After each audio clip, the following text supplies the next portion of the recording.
Hey everybody, how's it going? Here. Hello, humans. I'm gonna move this slightly. Oh, ours. Yeah, that's yours. Am I good if You I'm... might want to be slightly closer to it Okay. if you can, but Can you hear me if I'm way back here? I don't know. They might be able to. Who knows? Hello. Hi. Hello, humans. How's it going? I'm bots. Hello, This is Moobot. yeah. Hello, Moobot. Sometimes you have to tell that you have to say hello, Moobot, or else it doesn't understand. Hey BSB, how's it going? Yeah. That's right. We don't want to upset Moobot. Oh, BSB care. Hey, BSB. Hey, the Bard. Hey, Dodge him, ram her. Hey, everybody. Okay, so this is Proficiency Check, where we talk about RPGs. I work on RPGs. I not professionally or anything like that, certainly, but I talk about them. Semi-professionally. I think once you're making any sort of money off of it, Sure. even Yeah. if it is... I think if you just have an attitude about it, you could say that. I have an attitude. Semi-pro doesn't mean anything. Yeah, no. I'm an associate producer of RPG creation. Oh. Anyway, with me today, I have two of the gentlemen from Never Tell Me the Odds, which is our Star Wars RPG podcast. Well, it's your podcast. And It's our stream. It's our stream. Now it's a stream. But why don't you introduce yourselves to the viewers at home? Hello, viewers at home. I'm David Crennen. I run Never Tell Me the Odds. Exclamation point. Yes, that's the trade dress. Yes, hello to all of you. I hope you guys are enjoying the game. I really enjoy having you guys fucking join us in chat. I run it. I'm the Galaxy Master, the GM, or the Space Master, whatever you want to call it. And yeah, I come up with all the games. I only run my own adventures so far. Oh, I've done a couple prepared ones, and I'm looking forward to doing the new Force Awakens adventure when that comes out. But we'll talk more about that later. Yeah, I do my own stuff, and I have an awesome team that I play with, including this guy. Yeah. Hi, everybody. I'm Gaurav, Gulati, and I'm one of David's players for Never Tell Me the Odds, and some other stuff that we did on the 24-hour stream, and will do in a couple weeks, or 3 weeks, 4 weeks, for the... Alzheimer's RPG benefit stream? Yeah. Whatever we call that? Yeah. So I'll be playing in a few games there, but yeah, I played characters such as Grango, the Toydarian. Last time I played Elric Thon, which is a Duros, and I played Bosley, who's just a human. Yeah, Elric Thon. Thon, yeah. It was an interesting character. Yeah, with that many people, it's hard to get all the characters out. It was a little bit. Yeah, it's tough. It was, but he definitely stepped forward and shot one of his guys in the back. He wanted to win. He wanted to be the fastest out there. Yeah. And if you're not first, you're last. No, you're what Bobby said. Obsession was your obsession with fame and speed. No, yeah, that was. I think you played your character quite well. I wanted to kill him. You just needed a better weapon. That's true.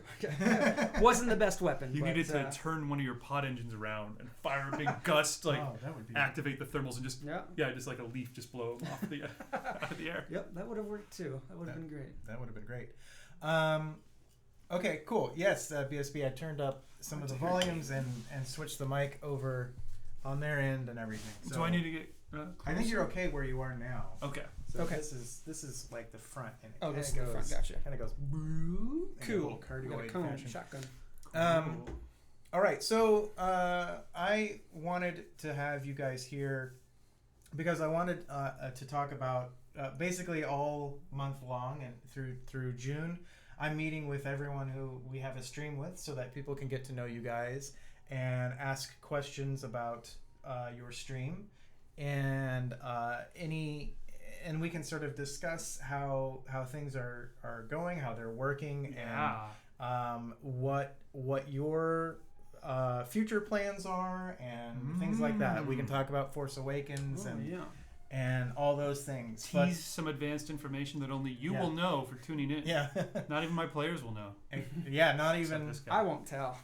But it's also for you guys. If you have questions, we're gamers, and David is a seasoned vet GM. So if you have questions about anything 4th edition, D&D. That's right. I'm also the GM on Crit Juice, which is obviously not on this channel, but some of you may know that. But I've been doing that for a few years as well. So I know my D&D. Yeah. 2nd edition through 5th edition. Didn't play much in 1st edition, but it's all good. We'll fix that. Yeah. 1st edition? Yeah. I would love to run some Flashback 1st edition D&D, games. yeah. Let's do some Oriental Adventures. Oh, is that a thing? On Carter? Yeah, it's right there. Nice. Oh, wow.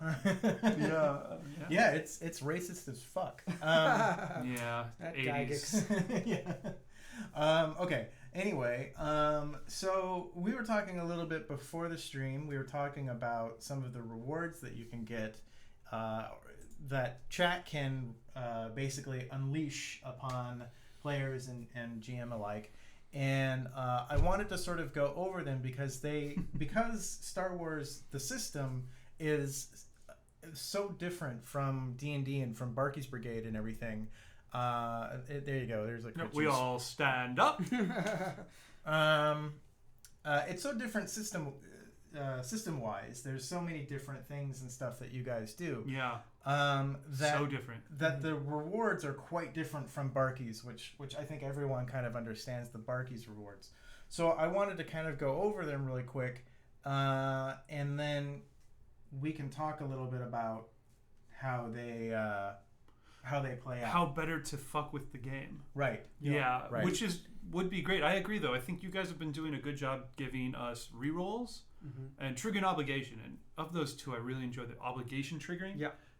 The way the game was written by FFG in the rule books is like it's very one person's obligation might trigger once per game, which is cool, and that's fun if we're doing a big campaign. But when we're doing it on stream, I like at least one person's obligation to trigger every game. So I really like it when you guys trigger people's obligations, because that's a really fun way to twist the story in different ways, which is really cool. Right. But yeah, there's some other things as well you can do. Yes. What was I was going to say something else besides that? So for those of you who don't know, who haven't watched one of our actual live play streams, chat can essentially influence the game, and that goes for every RPG that we play on stream. We have different ways that you can influence the game, and there are 2 ways that you can do that. You can either purchase an effect just via PayPal, or you can spend XP, which you're earning right now watching this show. Wow, that's right. That's productive. Right. That's right, David. Productive on your Memorial Day. Yeah. You are earning XP whether you want to or not. So they might as well spend it. Yeah, you might as well spend it, honestly. Don't hoard it. Come on. It's really... You can't convert it into cash in the real world yet? It's not Bitcoins. Not yet. Yeah, it's not Bitcoins. It's not going to become popular. Can you convert it into Linden dollars and then Linden dollars to Bitcoins? Well, Linden dollars into Dogecoins and then Dogecoins into Bitcoins. Yeah. Perfect. Yeah. Not yet, though. Not yet. Okay. Well, yeah. So, yeah, you guys might as well spend them. And I was just actually complaining / praising this concept as I was right before we started. But it's like... as a DM, there's a part of me that hates when you guys donate, because it's like, well, who's in charge here, fellas? And anytime someone's kind of influencing the game outside of what I have planned, there's a part of me that resists that. But on the other hand, that's really where the game comes alive, I think, all the time. Whether it's a player coming up with something that I did not envision at all, and you go, oh shit, okay, and then all of a sudden the game's alive.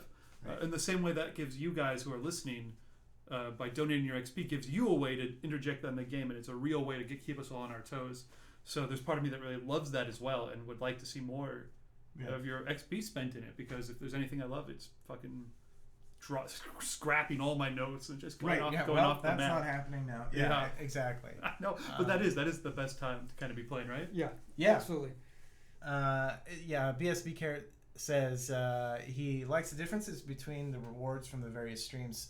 Some are more instant gratification, like Barkeys, versus others being delayed gratification, like Black Bag and Never Tell Me the Odds. And I think that's also GM preference. I think Mason likes to sort of give everything out immediately, whereas you and Wes tend to like hold on to it until there's a moment for it to have the biggest story impact. And I think especially with Cthulhu, as I think more so with Cthulhu probably than Never Tell Me the Odds, but they're both very narrative games where D&D is a much more combat focused game, but the combat is a much smaller element of Star Wars. I think, you know what I mean? Combat exists more to further things narratively. So it does kind of, if I was running D&D, I would just throw it out immediately, and you can have 3 orcs pop up, and that's no problem. You kill them if someone donates for that. But if I gotta, in Never Tell Me the Odds, it's kind of like, I have to hang on to them for this encounter around the corner. Yeah. Or sometimes you just have the trash dragon pop out of the vent immediately as soon as someone suggests it.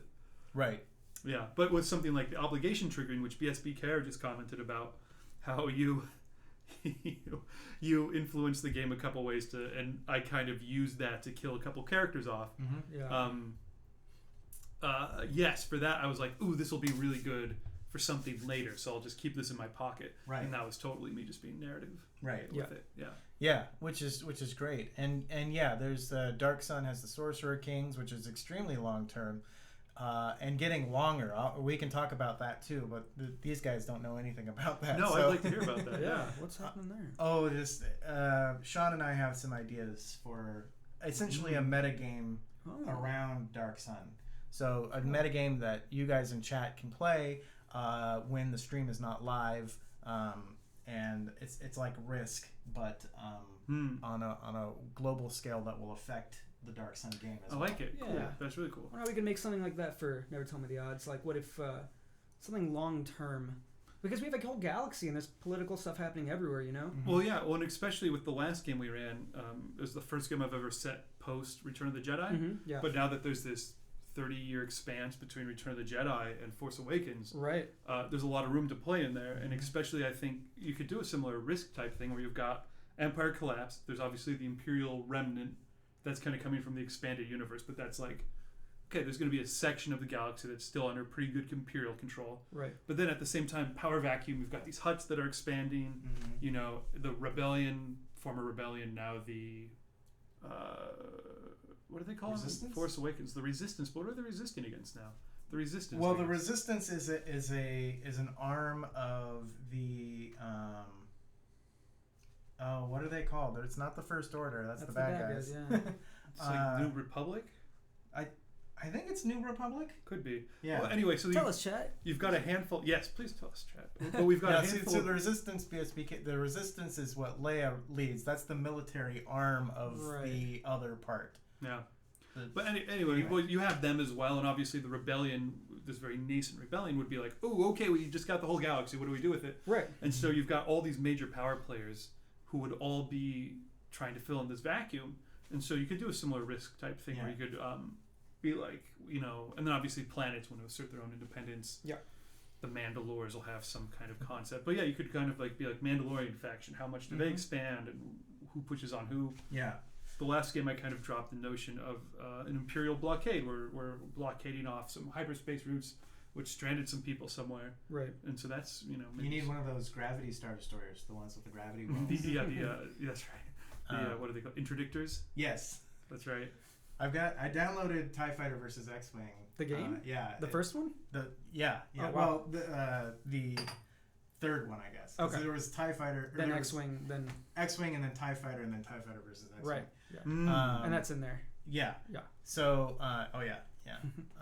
it's really hard to play with a controller. Yeah, no joystick in here. Yeah. I know, I need to get my joystick back. Anyway, well, let's see how it works with Dark Sun, and then we can play with it. But I know that we had talked a bit about using Microscope as a system to develop a world. Oh yeah, it'd be perfect for that. Yeah, that'd be good. That'd be really cool.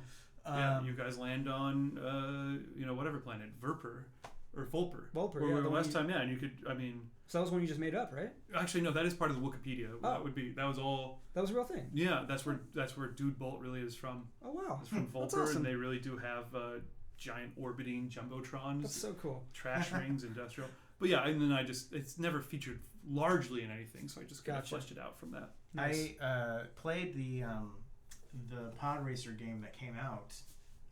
So you may have raced in the ad fields of Volper. Yeah, I'm trying to remember because there were several. There was like an ice planet. Yeah. There was. That was such a cool game. It was really fun. Was it? Yeah, it was really fun. It was. Yeah, it was actually like the only good thing to come out of Yep, the prequel. absolutely. Yeah, agreed. Yeah. But you'd be going on your joystick, and then you'd have to back out, and then you'd hit the straightaway and just go boom, and then it just. Yeah, that's it cool. was awesome. Anyway, that was fun. So here's what we have right now, and for the XP rewards and for the PayPal rewards. So we have you can heal a character 1 health. That's $1, and that's essentially across every stream that we have. However, That's been triggered a couple times in one of the games. People are healing some strain and health. yeah. Faith, I think, was asking for some of that in one of the games we ran. Yeah. All right. What was the name of the junk planet in Force Unleashed? I was just thinking about that game actually, and I've never Don't played remember. Force Unleashed. it was so good. You love it. I bet I would. The amount of weird lore they threw in there based on this character that wasn't known. Right. I love it. So cool. Right. Star So Killer. cool. Yeah, Star Killer. That's awesome. Very cool. Okay, so heal 1 strain or 1 health for $1. Yes. Yeah, except Monday Night Dungeon Fight. No healing in Monday Night Dungeon Fight. Sure. As Belastros the Scorcher can tell you. And future champion. And future champion. Right. Monday night. You got a couple Nice. weeks. That's true. Next week we'll see what happens. Yeah. Anyway, the Star Wars RPG is a little bit different because you have both strain and health. Mm-hmm. Yes. So both of those, and they have quite. They're sort of the functionality is pretty much the same, but Very similar.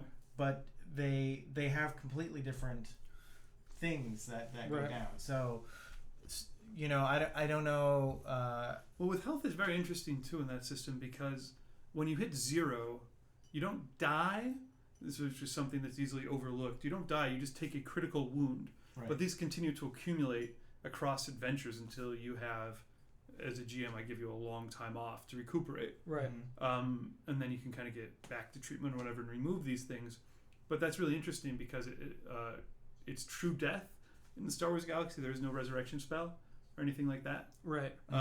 So when your character dies, he's really dead. So once you've gotten about 5 critical wounds, all of a sudden you find that you're really flirting with these like truly mortal blows. Right. So getting an extra wound here or there can be really helpful. But a despair can also just kill you.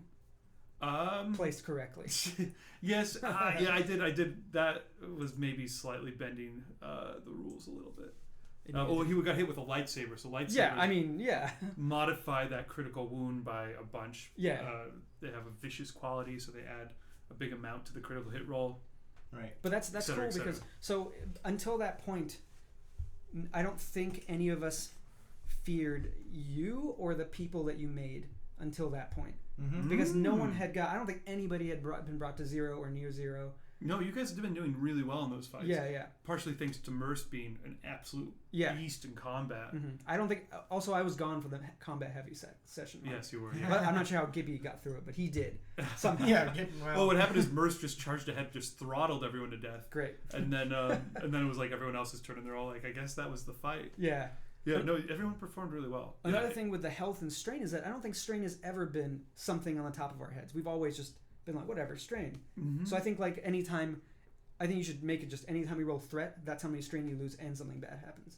Because it's never been a thing. It's never been like I don't know what happens at 0 strain. You just kind of pass out. You just pass a little out? bit. Yeah, and that's partly me. Your characters can be more active about spending strain. You can spend 2 strain to gain an additional maneuver. I'm not usually super anal about how far people are from each other. Yeah. Which is one of the ways you use maneuvers. But the other thing you can spend maneuvers on are like aiming. which gives you an automatic boost die on your attack rolls. Oh, so cool. you can only spend 2 strain on your turn to basically gain a blue boost. Oh wow. Yeah, which is not. I kind of should bring that up and let people know those rules more. But I kind of streamline it for the stream. But as we get more used to it and hopefully get a cast that's like solid, like obviously you've been around for a while. Right. Yes, There's still lots of stuff I don't know like that. Yeah, there's a lot of ins and outs to the rules. That, Once you, I mean, we were talking on the Facebook page. I was talking with a gentleman about how his group was playing it and how we were playing it, and he said, the problem is that we kind of kept dipping back into the rules a lot, and I think we were talking about this a little bit on Friday, and just. They had a hard time with the system because there was a lot of that, going back and forth, and I was like, we really don't do that. We easily could, but I think we tend to just sort of play and then sort of let the narrative decide what happens rather than. It's much more improv-y than D&D, which is much more bound in the rules. Yeah, there's a lot more to the degree of like, well, everyone at the table is kind of like, what's narratively interesting. Yeah, and I find as the DM or the GM a lot in this game that it's a lot of times the most awful things are suggested immediately by the players. They'll be like, "Oh man, yeah, probably like all of the escape pods fire off into space and we're stranded." And I'm like, "Yeah, that's what happens." Well, like it's there's that the narrative element I think makes everybody want to jointly tell this really amazing story. So sometimes you do just go like, technically that should take 5 strain, but it's been, or 5 threat, but it's 3 threat. Who fucking cares? Right. And that is such a cool system, the whole narrative dice thing. And I was trying to explain this weekend to some people how that narrative dice thing works. And I'm like, so if a despair or a triumph comes up, you just say something that happens, and you as a group decide, and the GM decides if that's good or bad. And they're like, oh, you mean from like a predetermined list? And I'm like, no, you just do it. And they're like, what? Yeah. What do you mean? Is there no list? If you want to play a less improv version, like less improv-y version, there is like a short chart in the books, which is like, if you roll ideas a triumph in a combat check, you can activate one of your weapon's special abilities. Sure. Which is fine. And I'm sure there's people who enjoy playing that way, but I much more enjoy just being like, oh, now what happens? Yeah, freeform. Yeah, exactly. BSBS about the re-rolling 20s and 1s for Barkey's Brigade. What do we feel about re-rolling triumphs and despairs? I did not know that you guys started doing that on Barkey's. I think that's actually a really great suggestion. I like that if a triumph or despair comes up, that locks that roll at that point, and you can't spend any more re-rolls on that. I'll probably do that going forward. Yeah, I like that. Now, would it just lock that die or that whole roll? Well, how does it work in Barkey's? Well, in Barkey's, it's just that die. So you could still re-roll damage, or I guess you're not rolling as many dice. When do you usually roll a 20 with something else, though? No, you don't. That's that's true. So it's usually just that. It would lock that roll. I see. Because it would just be an attack roll most of the time, or a skill check. I'd have to think about that. Saving throw. One, I like the idea of you just can't touch that roll. I like that. But you get so many dice out there and so many re-rolls as well. I mean, I'll think about it. Probably it freezes the whole roll. Yeah. But I'll think about it. Because he's like, well, we've had a number of despairs that came up that players re-rolled. Yeah. Which, Really, last game I thought it was interesting, though, where people would be like, despair, I'll re-roll that. And then it was like, double despair. Yeah. Or whatever came up, and you're like, no, I'm out of re-rolls. And I'm like, Yeah. Fuck you. Yeah. I honestly think despairs are more exciting than triumphs most of the time. Even as a player. Oh, yeah, because I'm more imaginative. Well, yeah, exactly. They turn those triumphs over to you guys. Right. Yeah, you guys just need to go bigger on the triumphs. Yeah. Describe how you've never revealed this, but you were trained by Boba Fett in your youth or something like that, and you activate your hidden jetpack or some shit. I don't know. Ooh, yeah. Yeah. That'd be cool. Yeah, jet boots, go. Just click them and then... something, yeah. I mean, I really do like you guys go crazy. And then when double triumphs come up, that's just carte blanche. I literally just, whatever you want, go nuts with it. If the Death Star suddenly appears in the system and blows up the planet, I'd be like, that's fine. That's cool. Yeah, double triumph. I'm suggesting that next time. Okay. So $1 strain or one strain or one health. $1, yeah, strain or health, and you can double that up as much as you want if you want to heal anybody. The thing, my last point on this is with the strain.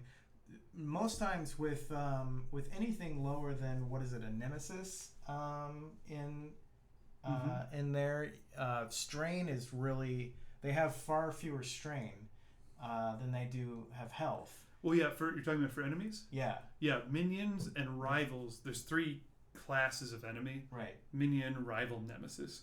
Minions and rivals have a combined strain wound pool for them. Oh. Mm-hmm. Yeah, so if you shot them for strain damage with a stun gun, it takes it. They have their same single number that it all comes out of. Oh wow. Oh, yeah, I didn't know that. Only the toughest enemies divide that up. Huh. Good to know. And yeah, I'm getting to it. Live the game. Often the strain is much easier to get out than health is, because you're ignoring armor and stuff like that for strain. Yes, a lot of times, yeah. So it's not a bad idea to drop strain damage on somebody. So Live the Game asks, why is it called Star Wars if there's only the one war? One war you know about. Yes. But there's the thing is, there's 60,000 years of history in the Star Wars universe, and there was the Sith Jedi War 8,000 years before the Battle of Yavin. There was that's right. Great Hyperspace War. There was many wars that happened before the Empire ever came into existence. So there are multiple wars that happened in the stars. It's a really good question. We have a number of wars on different planets, even in the movies, right? There's a war on Hoth. There's a war on Yavin. Well, there's the Battle of Hoth. And the Battle of Yavin. Yeah, you're right. Those are probably just battles. It's an overall war. Yeah. Yes, it comes down to how you describe a war. We didn't name Star Wars. Don't put that on us. Yeah, it's really not on us. I don't know.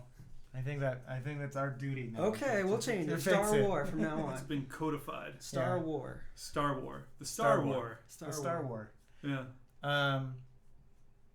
Professor Majak says, I've noticed on Barkeys that some rolls are re-rolled 6 or 7 times. Do you think it would be good to put a cap on re-rolls? We were talking about that too. We were just talking about that, before we started. I do, and I think maybe that's what freezing a roll, if a despair or triumph comes up, would do. So I think then they'll make people a little more cautious about how often they spend them. If there's a couple of red dice in there that have the despairs on them, then maybe they'll be like, this is bad for me, but if I re-roll this, I have a 30% chance of a despair coming up or something. Right. Probably less than that. But yeah, on the other hand, maybe it'll encourage people to roll triumphs more. But it'll freeze it out at some point, or if it comes up, then let's try that, and that should lower the overall. But should we also lock rolls to have only one reroll allowed? No, I'm okay with people. Because he was asking, because Barkey's literally 6 or 7. I've seen that happen too. Oh yeah, I mean, someone will waste three rerolls, and then another person will be like, no, here, I'll help you out, and I'll give you more.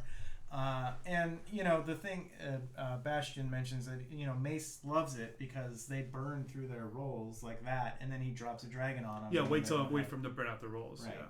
But I don't know. I think mechanically it's probably a little broken.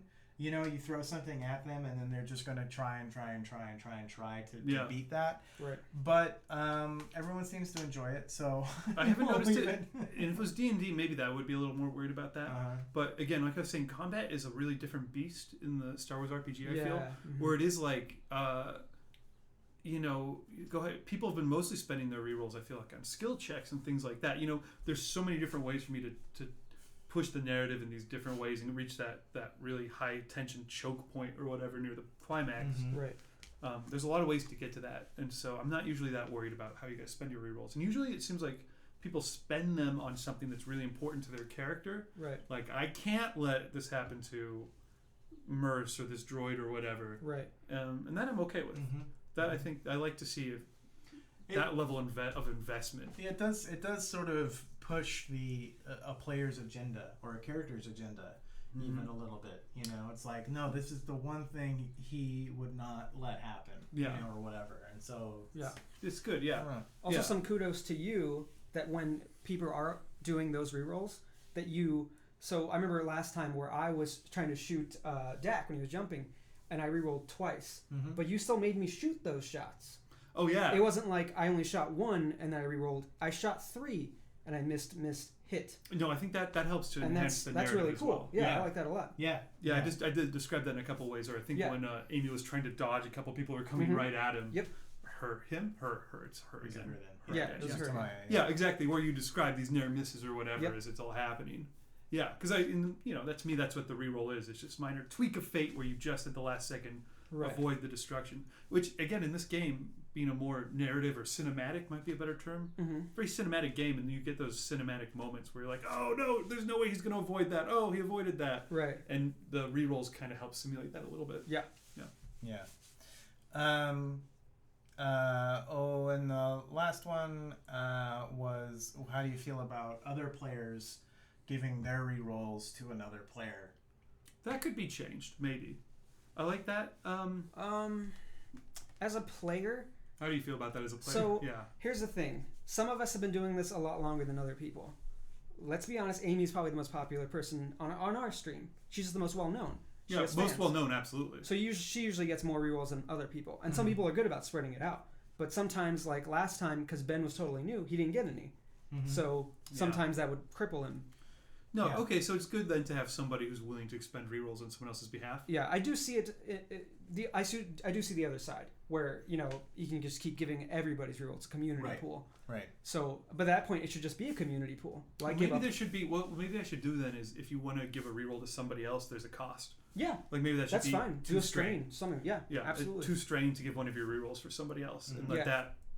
Then ask that person in the game to describe in game Yeah. what does your character do to give that person another chance. That would be great. I like that a lot. That'd be great. Just yeah. tie it into the narrative. That's a Yeah. great suggestion. Yeah. Thanks for bringing that up.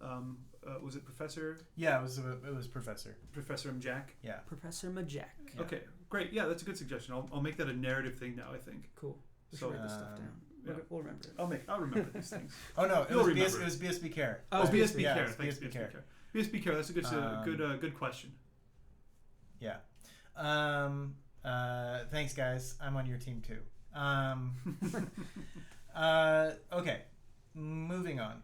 Because that can kind of A lot of tweaks we can do. that can spiderweb into a lot of different things, Mhm. especially with new players. We'll talk about that in a minute though. So the next couple ones are player specifics, and we only have 2. We had a bunch when we were playing Well, we have new characters now. on P1T, but yeah, now we've just got these. These are the only ones that I received from people. Dak retained his sunglasses one. Right. And then Elric had the speed boost, Right. which did What that was get that? activated? Did that? No, it I didn't. don't remember that. What is that? It was basically I would get 2 boost die to anything doing with speed at all. You could have used that. Absolutely, yeah. I figured I would have because Mhm. he's obsessed with it, and that's his whole thing is speed. Mm-hmm. Speed, or I think it might be other stuff too, but it was like speed or To any skill check in which speed is involved, so piloting, athletics, initiative, or any other check that speed Yeah. can help with. so if I can describe it in a way that uses speed, I can still use it. Okay. So So Interesting. you tap into the speed force. exactly, yeah, that's what it was based on. Yeah, Do you think Elric's going to come back in a future game? definitely. Oh, definitely. I think I'll probably do Grango again because I really like him. You told me you fell in love with Grango. I do, yeah, I love Grango. I So, love Grango's him. great. He's great. I'll probably have to respec him though, because right Okay. now he's I- all over the place. I need to kind of check everybody. Yeah, I think, in particular, I would put down a certain amount of money. Say, I don't think Dax Yeah, I was can gonna say, possibly be balanced. he was doing ridiculous stuff. There's no last way time. he's at extreme, or what was it called, supreme full throttle, but also has the number of force powers he has. I know for a fact he's not doing the force powers correctly. Yeah. My general policy as a DM is to not put the brakes on the game once Sure. we're actually started. Yeah. So it's better to I'll just try and compensate on my end for Right. some of that. I tried to help you. I tried to kill him. I know. Just take him out. Thank you. Or Yeah. just, or chat can just try and just not give him any rerolls. That's true. Cut him off. Just be like, no. He's just so Well, cool. I need to You're take too OP. I need to take a look at it. I think he because I told everybody who had a new character they got an extra 30 XP, Right. and I think maybe he may have applied 30 XP anyway. It's possible. That's the only way I can explain it. No. Well, anyway, I'll check into it, guys. So don't worry. BSB, that's exactly why you should have donated for that. He would have donated for speed boost, but he bet on you. and he didn't want to influence the outcome. Wait, so people could bet on us? Yes. Did you make that a thing? I did make Oh, that. whoa! Yeah. Me neither. I didn't know you did that. That would have been cool. We Yeah, I I made it so that you guys had no idea. And who bet on Sebulba Jr.? No one bet on Sebulba Jr. It was only the players. So Drew ended up winning, but you know, he was the first of the losers, basically. Right. Yeah. Fair enough. Yeah. How many rerolls Matt Cook would go through if Crit Juice had rerolls? Oh man, I don't know. That's a great question. Who do you think would get the most rerolls in that? Yeah, I don't know. Interesting. Well, we don't have the mechanics, so don't worry about it. Okay. So here's my question, and I can't remember if Barkis was the first one to do this, or if you guys were the first ones to do this, but or maybe it was Black Bag. But anyway, Probably us. probably. You guys. Why not? Let's say it was you guys. The having a personalized reward for each character. My question is for chat, but also for you guys. Is there a hesitancy to that because you don't know the player? And this goes back to the having new players and stuff at the table. Yeah. Don't know the player, don't know what the thing does. So you don't know what effect speed boost will have on the proceedings or whether it will come into play. I think coming into play is an important aspect, because sometimes we reach a point during the proceedings and you're like, well, I could donate for this right now, but you guys may not come into combat again. You may not do this, so it may not. So I'm curious what you guys think about those personal rewards. Yeah, or the rewards. Do you feel the rewards are not equal to the amount of XP you have to spend on it? Are they too expensive, or are they not cool enough? Right. Right. I know. I feel like if I was in chat, I would be more interested in doing things to screw those characters up than helping them out. Unless I was a big Amy fan, then obviously I'd want to help out Amy. Right. Yeah. No. Yeah. Professor Majak, I think you're right. It was the Wild Surge for Udo. Merce. No, for Udo. Oh, Udo. Udo and Barky's Brigade. Oh, you're right. That totally. was the first personal, but we didn't have a personal for every character. I think it was Black Bag. I think was the first one that we had personalized ones for every character, and That's interesting. We've now spread that out to other ones, but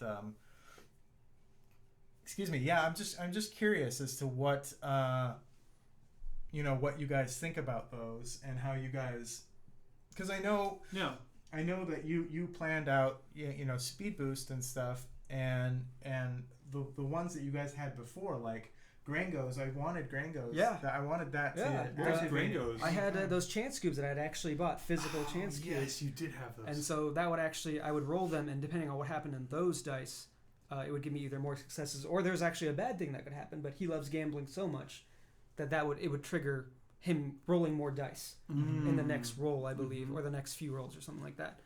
But yeah, I think maybe that was a little too expensive.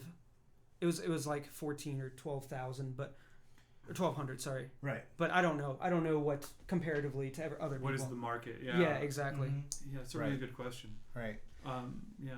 I mean, maybe it's a thing that's it's a later thing. You know what I mean? It's like if we had it at 500 XP or whatever, the average number of XP that our viewers have, which is probably around 800 or something like that. Yeah.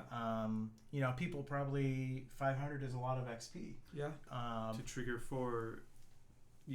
to help one character out in maybe an unspecified kind of way. Yeah. Right. That's just one of the things that it's hard to know without playtesters, as it were. Right. To really know how that goes. I was thinking what if you had a thing, I don't know if you've done it before or tried it before, where anybody who spends XP is entered into a pool, and at the end of the night one of those people wins like a ton of XP just for spending XP. So whoever spends any XP gets into that pool and then gets a bonus at the end. Oh, of our chat? Yeah, it's like a raffle ticket sort of thing. So one person would win. So that incentivizes people to get into there and spend some at least. Yeah. I think that's a good idea. Revlo is not the the easiest bot to right. rankle into those. Yeah, you'd have to just literally write down the name and then do it. Just roll dice or something. I see. So it could be could be challenging to just do it to do it that way though, right? Well, it would definitely. I mean, it would take a little bit of extra something behind the scenes of someone actually jotting down and going like, okay, this person spent this much and all of that. Well, I would say don't even care about the amount. It would just be if they did it. Right. Anybody who spends gets into Anybody who spends gets into it. Yeah. So people who have a ton and spend it don't get more chances than anybody who spends a little. Right. Everybody has a fair chance. Encourage everybody to get in. Yeah. Maybe. I liked your idea of maybe we incentivize the first time someone's ability is triggered. We were talking about that. Talking about. In chat, would that be interesting to you? Let's say the first time you trigger somebody's personal benefit, it was a fraction of the price. You know what I mean? Maybe it was a tenth of what it normally costs. It's like a demo version. Yeah. Then after that, it goes up. Yeah. Would that be something you guys would be interested in seeing? For the first session or something? Yeah, and you could kind of see how to, I don't know, that you're kind of like playing with the strings, the puppet strings. Mm-hmm. Yeah. And see how that makes people react. Yeah, BSB brings up a good point. In Black Bag, anyway, Wes tends to expand when they do trigger a personal reward. That he tends to expand them throughout the rest of the session. So rather than it happening and then being expended, it lasts like. Can you give me an example? He mentions the klutziness of one of the characters. I think it's Stephanie's clumsiness, and that makes it any dex roll she has to roll at a 15 percentile. So so that's also interesting because it's a negative effect. Yeah, well, every Black Bag character has a positive and a negative quality that you can choose. Okay. That you can influence. So one is the klutziness, and then she has the other one is. It's interesting. It gives her she's like dedicated to something, and so it gives her a super boost, like a 70 percentile or something like that. And do you know which do people like to donate to more, the setbacks or the advantages? It's been relatively even. It depends, I think, how the player reacts to it. If I'm honest, and it's the intended effect, and if they get something. So some of them it's a little like Nick's lying in Black Bag was only recently started to click, and people actually started once they saw Nick do his lie. Like I think that was how he did it. That was a fun thing to see, and now it's something that sort of clicks in a little bit more often. But I mean, it's hard. Again, it's kind of you have to see it in action, I think, to really get an idea of if that's something you want to spend money towards. Okay. Pricing sort of like the add the good guy, add the bad guy level. You mean like it? There's a cap, and you can. Because with add a good guy, add a bad guy, you can, it's a set amount to add, and then it caps out at 3. So you can't add more than 3 good guys or 3 bad guys I see. to a session. Yeah, I didn't know that. So I don't know if that's what you're talking about, or if you're just saying the pricing is better at that level. He says he likes donating for setbacks. Yeah. Because that's more fun, or more interesting usually. Yeah, and failure. Yeah, and he says outside of Amy being freaked out during the one shot that they did of Call of Cthulhu for Halloween last year, activating Michelle's klutziness as the character is trying to sneak through a house. That's fun. Yeah, so it is really a reaction, and I think it's certainly that's part of it, but.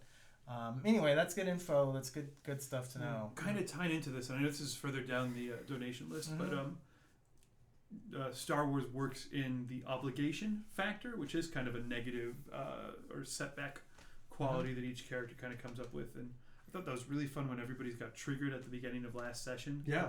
And just like Well, that was Kiganis, I believe. Yes, Kiganis.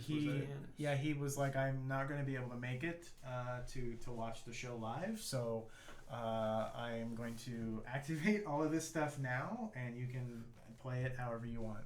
It was really good. I thought that was really good, especially that the droids was just losing his mind and going like into an angry rage.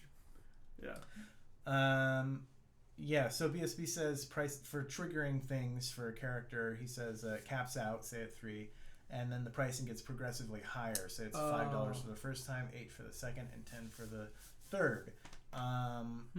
The only problem with the step level of those things. Can I get anybody anything else? Water or anything? I'll take a water whenever we get a second. Okay. Here, can you just spray that up your nose? I'll drink this. Yeah. Thank you. Yeah. It's kind of empty, by the way. I'm just saying. My tongue. What would that be like? Oh, death. You would die. It would be like that. Oh. Hospital. We would continue this at the hospital. Yes, that's so. I hope they have Wi-Fi. Yeah. The thing again, it's somewhat of a Revlo issue. A Revlo issue and just a generic issue. Because initially, if you guys remember, we had that for adding a good guy, adding a bad guy, and initially started at $5, and then it was $10, and then $15. And the concept was that it was $5 to add 1, $10 to add 2, $15 to add a third. Right. So total, it was supposed to be $30 to add three new fighters. That's too hard to figure out in Revlo. Well, Revlo has a problem with that, and also it's hard to make clear and succinct in a one sentence thing. So people were like, "I'm giving you $30, add 3 bad guys." It's like, oh, or they'd be like, "Here's," or no, they would give us $15 to add 3 bad guys because it wasn't very clear. I think it would be $5 each. It wasn't clear. Yeah, I see. So we changed it. I changed it. Now it's $6 to add bad guy, regardless, and it's $18 for 3. So, but Revlo doesn't have a way to okay, you chose this one. It's locked off now. If you want to do that again, it's now you have to go here. I see. So people were able to buy the $5 option 3 times, or no? Yeah. So now for this, it's essentially the same way as it is for a cash donation. So it's 2,000 XP to add a bad guy. Okay. And so if you want to add 3 bad guys, it's 6,000 XP. Okay.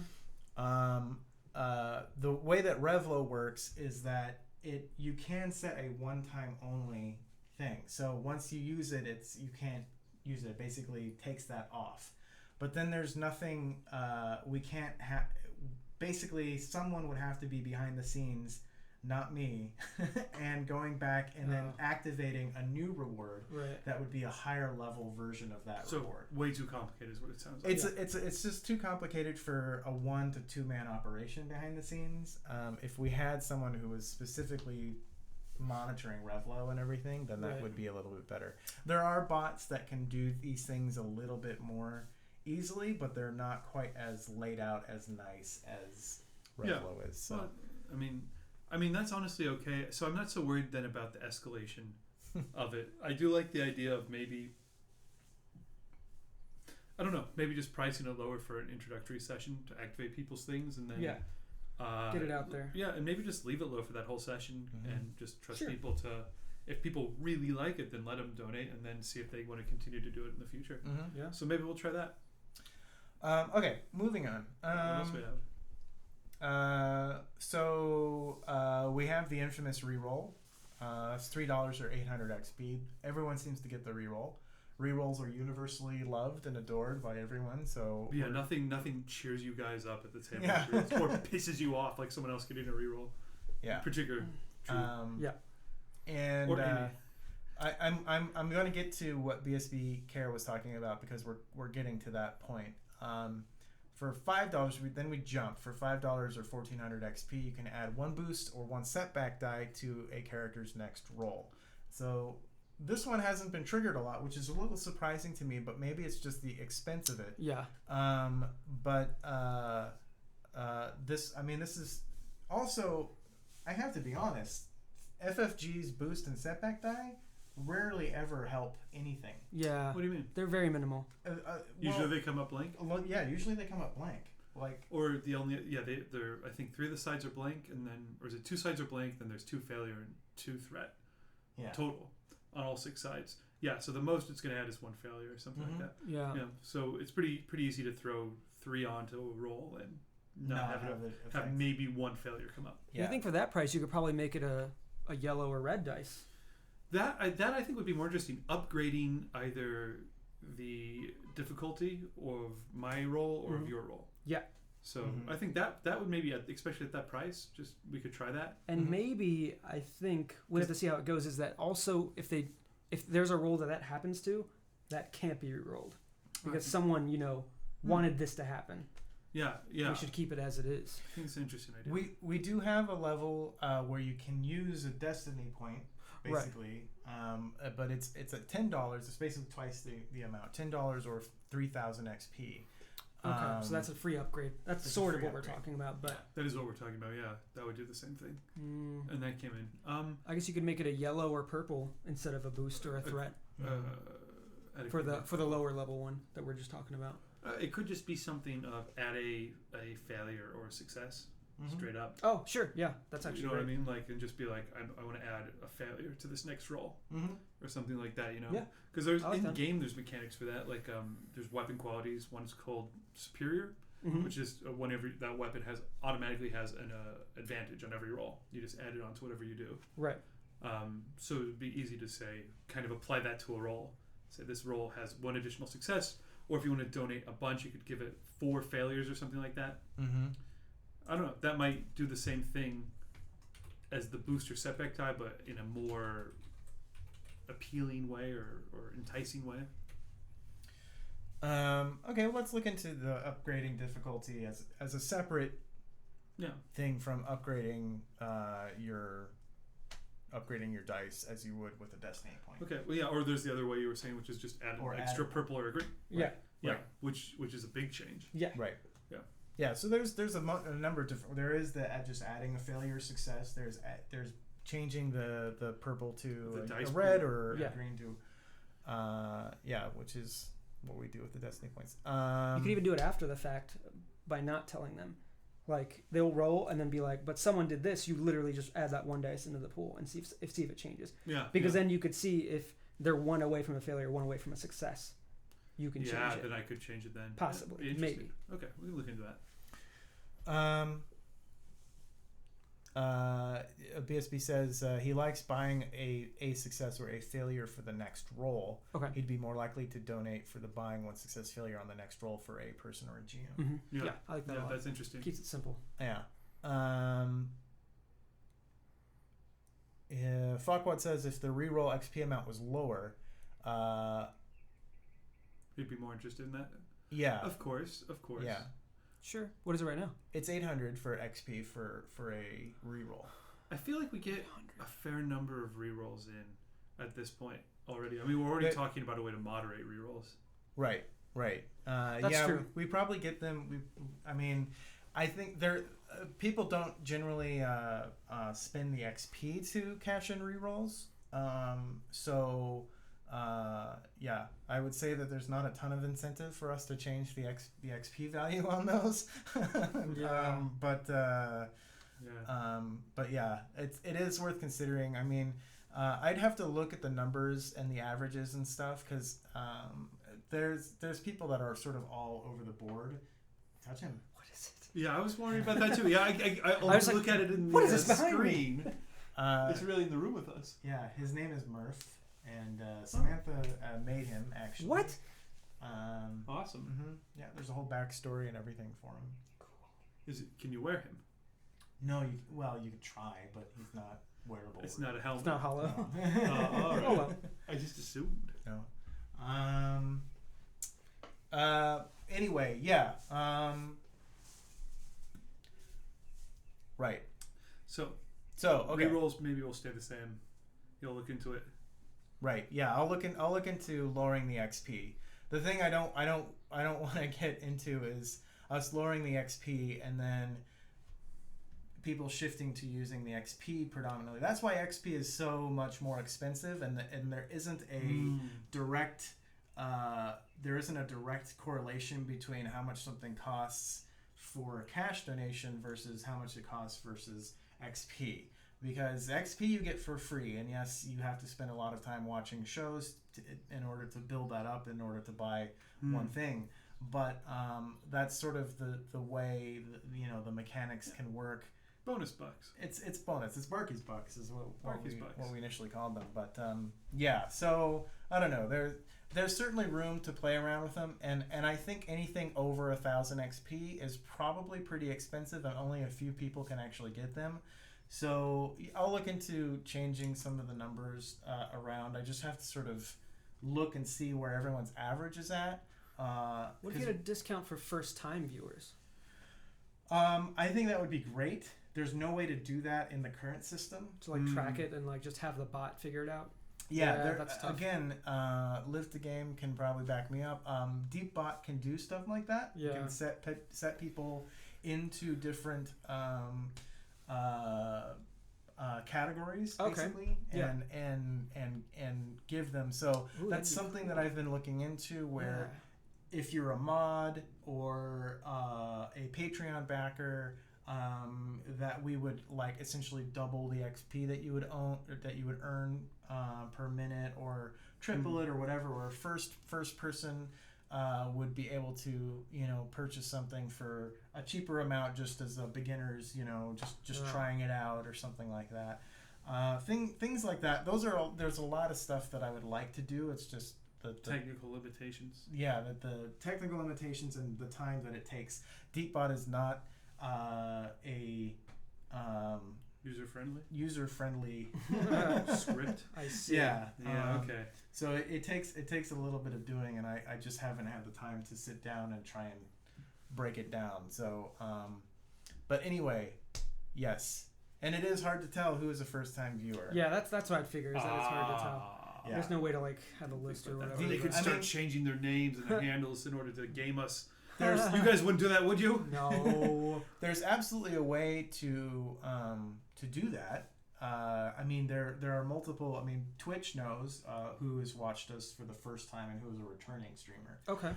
So there definitely is a way to do that, but I don't know how many bots are built to recognize a first timer and everything like that. Yeah. I'm sure there are ways, but we'll figure that out. Wow, that one's red. Yeah, because he called me out specifically. Oh, so no one else can see this? No, it's like a mention. That's not a bad idea. Basically, he says instead of every stream having its own reward page, we just have one with a bunch of different tabs at the bottom. Oh yeah, that makes sense. That makes total sense. Yeah. Yes, that's a good idea. Yeah. Yeah, standardizing it to whatever extent is probably helpful as far as users are concerned. Right. I just don't want people trying to get a Barkeys thing when it's that makes sense. it's Dark Sun or whatever. Yeah. That's one of the hardest. And I wrote to Revlo about this, and I was like, listen, we have 6 or 7 different streams, and every one of them has a different redemptions that you can do for them. And they were like, "Oh, that's so cool." I'm like, "Yeah, but you don't allow a way for me to." Really. Yeah, I have to name every single one a specific name, the name of the stream, and then what it is on each of them, and it's kind of a big pain in the ass. Anyway, that sucks. Yeah, you can bribe me with Starfinder manuals. I am very curious about Starfinder. Did you guys hear about that? No. What is that? Tell us more. Pathfinder. The Paizo people came out with a new RPG, Starfinder. What? When did that happen? Hello. This weekend at PaizoCon. Oh, cool. Yeah. PaizoCon. Let's check that out. That sounds awesome. Yeah. So now they have. So now you can play Pathfinder in space. Just now, you can do it now. It's not coming out in the future. No, it's coming out in the future. I think they just announced it. But that's awesome. Yeah, I always love their Gen Con this year. There's going to be some stuff. Intriguing. Yeah. So it's their own just space property though, fantasy. Mm-hmm. That's cool. And it's I think heavily cool. There's I only read a little bit about it, but we won't talk too much about it because I'll be talking out of turn here. But yeah, it launches at Gen Con 2017. Oh, next year. So yeah, well, I mean, they announced it. It is coming. That's cool. That's really cool. But yeah, it's and there's more spaceship customization and things like that. So it's a more. What do you think about? Can I throw in a totally unrelated tangent? Yeah. No. Is there a way to set up something in the bot system to do like session stretch goals or like unlocks or whatever like that, where I'd be like, all right, you guys are all set here, and like there's a rocket launcher floating icon here over on the side, just in our minds, and if a certain amount of donation or whatever is donated, it like unlocks and somebody has a rocket launcher all of a sudden that they can use. That's just one example, you know what I mean? Or Sure. like shortcut to something opens up, or like some sort of like awesome thing that could show up in the game. Everybody gets lightsabers. Yeah, or something that, yes, exactly. And no like one that. knows how to use it. Something which really pushes the narrative in a player favorable way. Yeah. That would be kind of stretch goal themed like that in Kickstarter. Yeah. If like, and it would be either money or XP, but like if $100 or 7,000 XP or whatever is donated in this stream, whatever's realistic. Yeah, I certainly want to do more with the XP system because I really like how the XP system works, and I want it to work really well. I almost feel like we need to get someone who is goes to UCLA School of Business and can like figure out the mechanics and the monetary, how that all works. But not me. But yeah, stretch goals is something that I've been thinking about for a while. It's something that we sort of started putting into place with Dark Sun. Literally, Sean and I just started talking about it on Saturday. And so it is something that is on my radar, but I think it's a great idea. I think we can put that stuff out there. It's very easy. It's very simple to do that. So yes, I'm gonna think about that. Yeah, think about things. Would it at least be easy to track the total of how much people have donated in a given session? Yeah, you can see right here in the corner. There's our donation total for. Is that just for the month? But could you do it per? I can set whatever goal I want. Yeah. Cool. So we sort of did this a similar thing for Monday Night Dungeon Fight.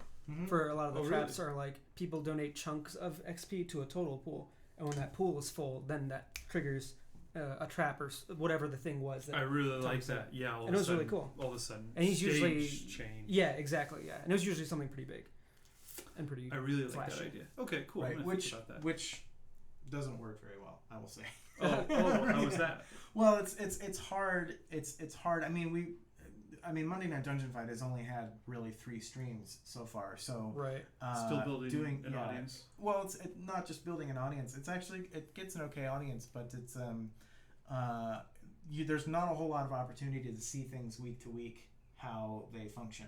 I think all of our bi-weekly shows kind of suffer that. You don't get it immediately, and then next week you're like, okay, let me see. Oh, right, it's another show. So the thing is that we set it high initially because we're talking on Monday Night Dungeon Fight. There are things that will severely screw up everybody. So we didn't want to just be like, okay, it's 100 XP, and then it happens get it immediately.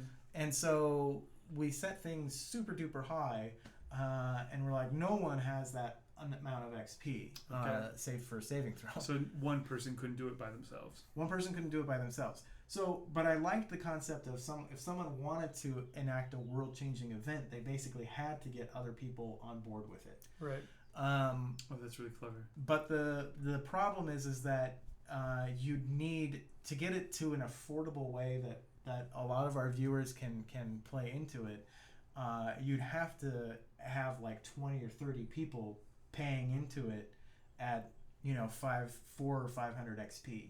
Something that was reasonable, manageable. It's a major buy-in though. It's a major buy-in. Yeah. So we were looking initially at like 20,000 XP to like activate this giant monster who could swipe and kill something in one hit. Tarrasque comes out. Basically a Tarrasque. Yeah. Tarrasque. Yeah. Yeah. And it's like, okay, and it's like, get 10 of your friends to donate 2,000 XP, and you got it, But it's like people are like, well, I don't have 300 XP. I would love to do that. And then when we started using it last time, it ended up being much easier for someone. Like, we would have people donate, and we were just starting to play with that and figuring it out, and people would be like, okay, I got it, here's 500 XP or whatever, and then someone else would come in, here's my 500 XP, and someone else, here's my 500 XP, and then someone would come in and go like, here's the cash to make that happen. It's like, oh, okay, well now these people just donated 1,500 XP, and then so there wasn't a fun way of going, okay, well, here's your XP back. And so I see, that's interesting. So there's some technical hurdles on that. Right, some technical hurdles. Well, maybe it'd be a fun thing to tie to non XP paying rewards, like if we get to 10 retweets or something like that, that'll trigger something like how you were doing. Like how we're doing it, yeah. So I like that. More of those will probably come into play. Yeah.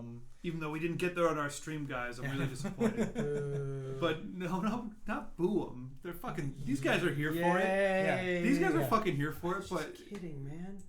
It's gonna be great. Rob. It's gonna be great. I hope so. Well, these guys are fucking awesome. You guys are awesome. I'm sorry. I'm defensive of chat because people I feel are so dismissive of chat. We were very surprised. I didn't know that trash or garbage person was what the name of chat was. I thought people just said that for, I don't know what they were saying.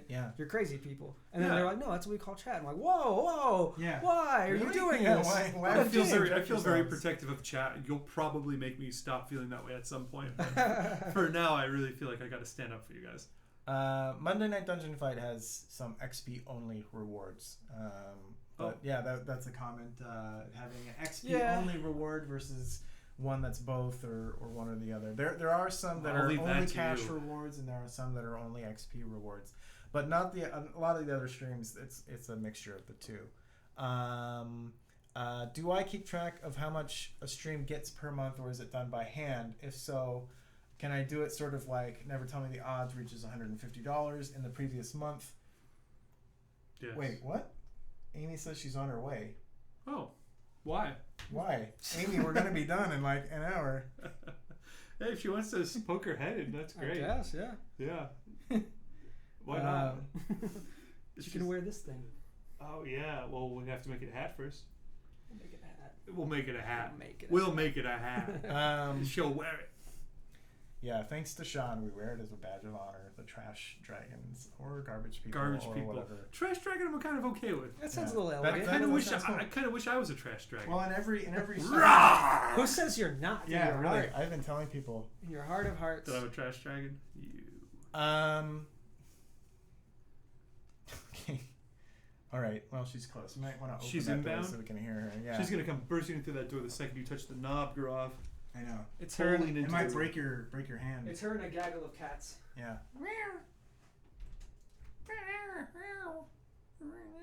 Nope, not yet. She's not here yet. That was just me, chat. Just leave it open? Yeah, just leave it open. Cool. Get some air in here. No. So do I track? Yes. I don't track the individual streams. And how much they make. It would be reasonably easy for me to do that. It's just another number crunch that I would have to set up. Dom's a busy man, guys. It's one less thing that I would like to keep track of, but it isn't a bad thing to keep track of. Usually at the end of the night, I let everyone know, we made $50 or something tonight. So that everyone knows, and we have kind of an informal count out. Yeah, and we have a number of kind of what each stream needs to be making for us to kind of break even for the month with rent and everything like that. Or when they tell us you gotta let us go. Sorry, Never Tell Me the Odds. It's not profitable enough. We're cutting you out of the schedule. So make sure you guys donate, please. Right. I've got so much great stuff planned for the future. Just give us a chance. Yeah, could we do a weekly show though? How would that work? Like, It would have to be a different day. Because we would have to push. But is that okay for you? Like, what's stopping us from doing that? Just the workload on me, basically. Just work harder, David. I could work way harder. There's a tendency for me to burn out when it's a weekly show to be a DM for it. I also do like bi-weekly.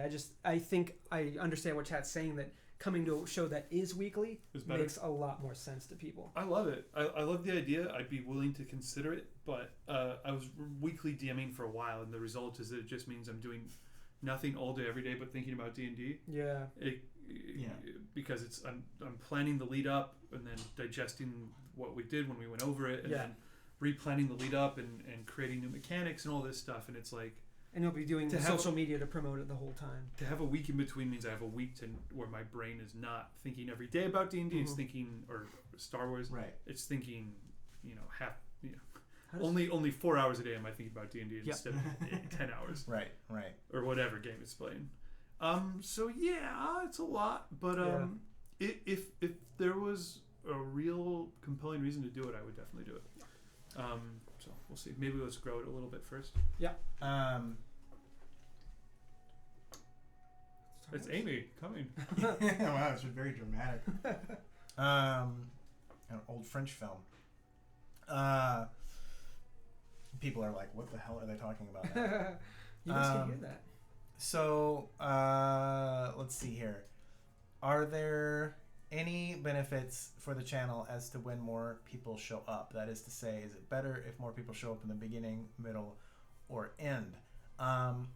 We'll be there for the whole time, guys. Yeah, I don't understand this question. Why would you come to a TV show halfway through? Right. Well, yeah, actually, that's a really good point. Seriously though, yeah. Well, TV shows don't usually last 3.5 hours long. I mean, in terms of, I feel like at the table, energy tends to ebb towards the end just because it's a Friday. It's been a long week, and we've been drinking. And so if people come in at the end or want to donate more at the end, I think that can... I think the problem though is with the end is it's really hard to gauge where you are with the story, and so people are like, okay, I want to donate, I want to add a bad guy, but you guys are not in a place where a bad guy is. What the fuck is going on? Right. Yeah. So it's hard to come in at the end and get, feel like you can get anything out of that. I guess come at the beginning then and just stay the whole time. Yeah, I mean it really means it means a lot to us whenever you guys can come.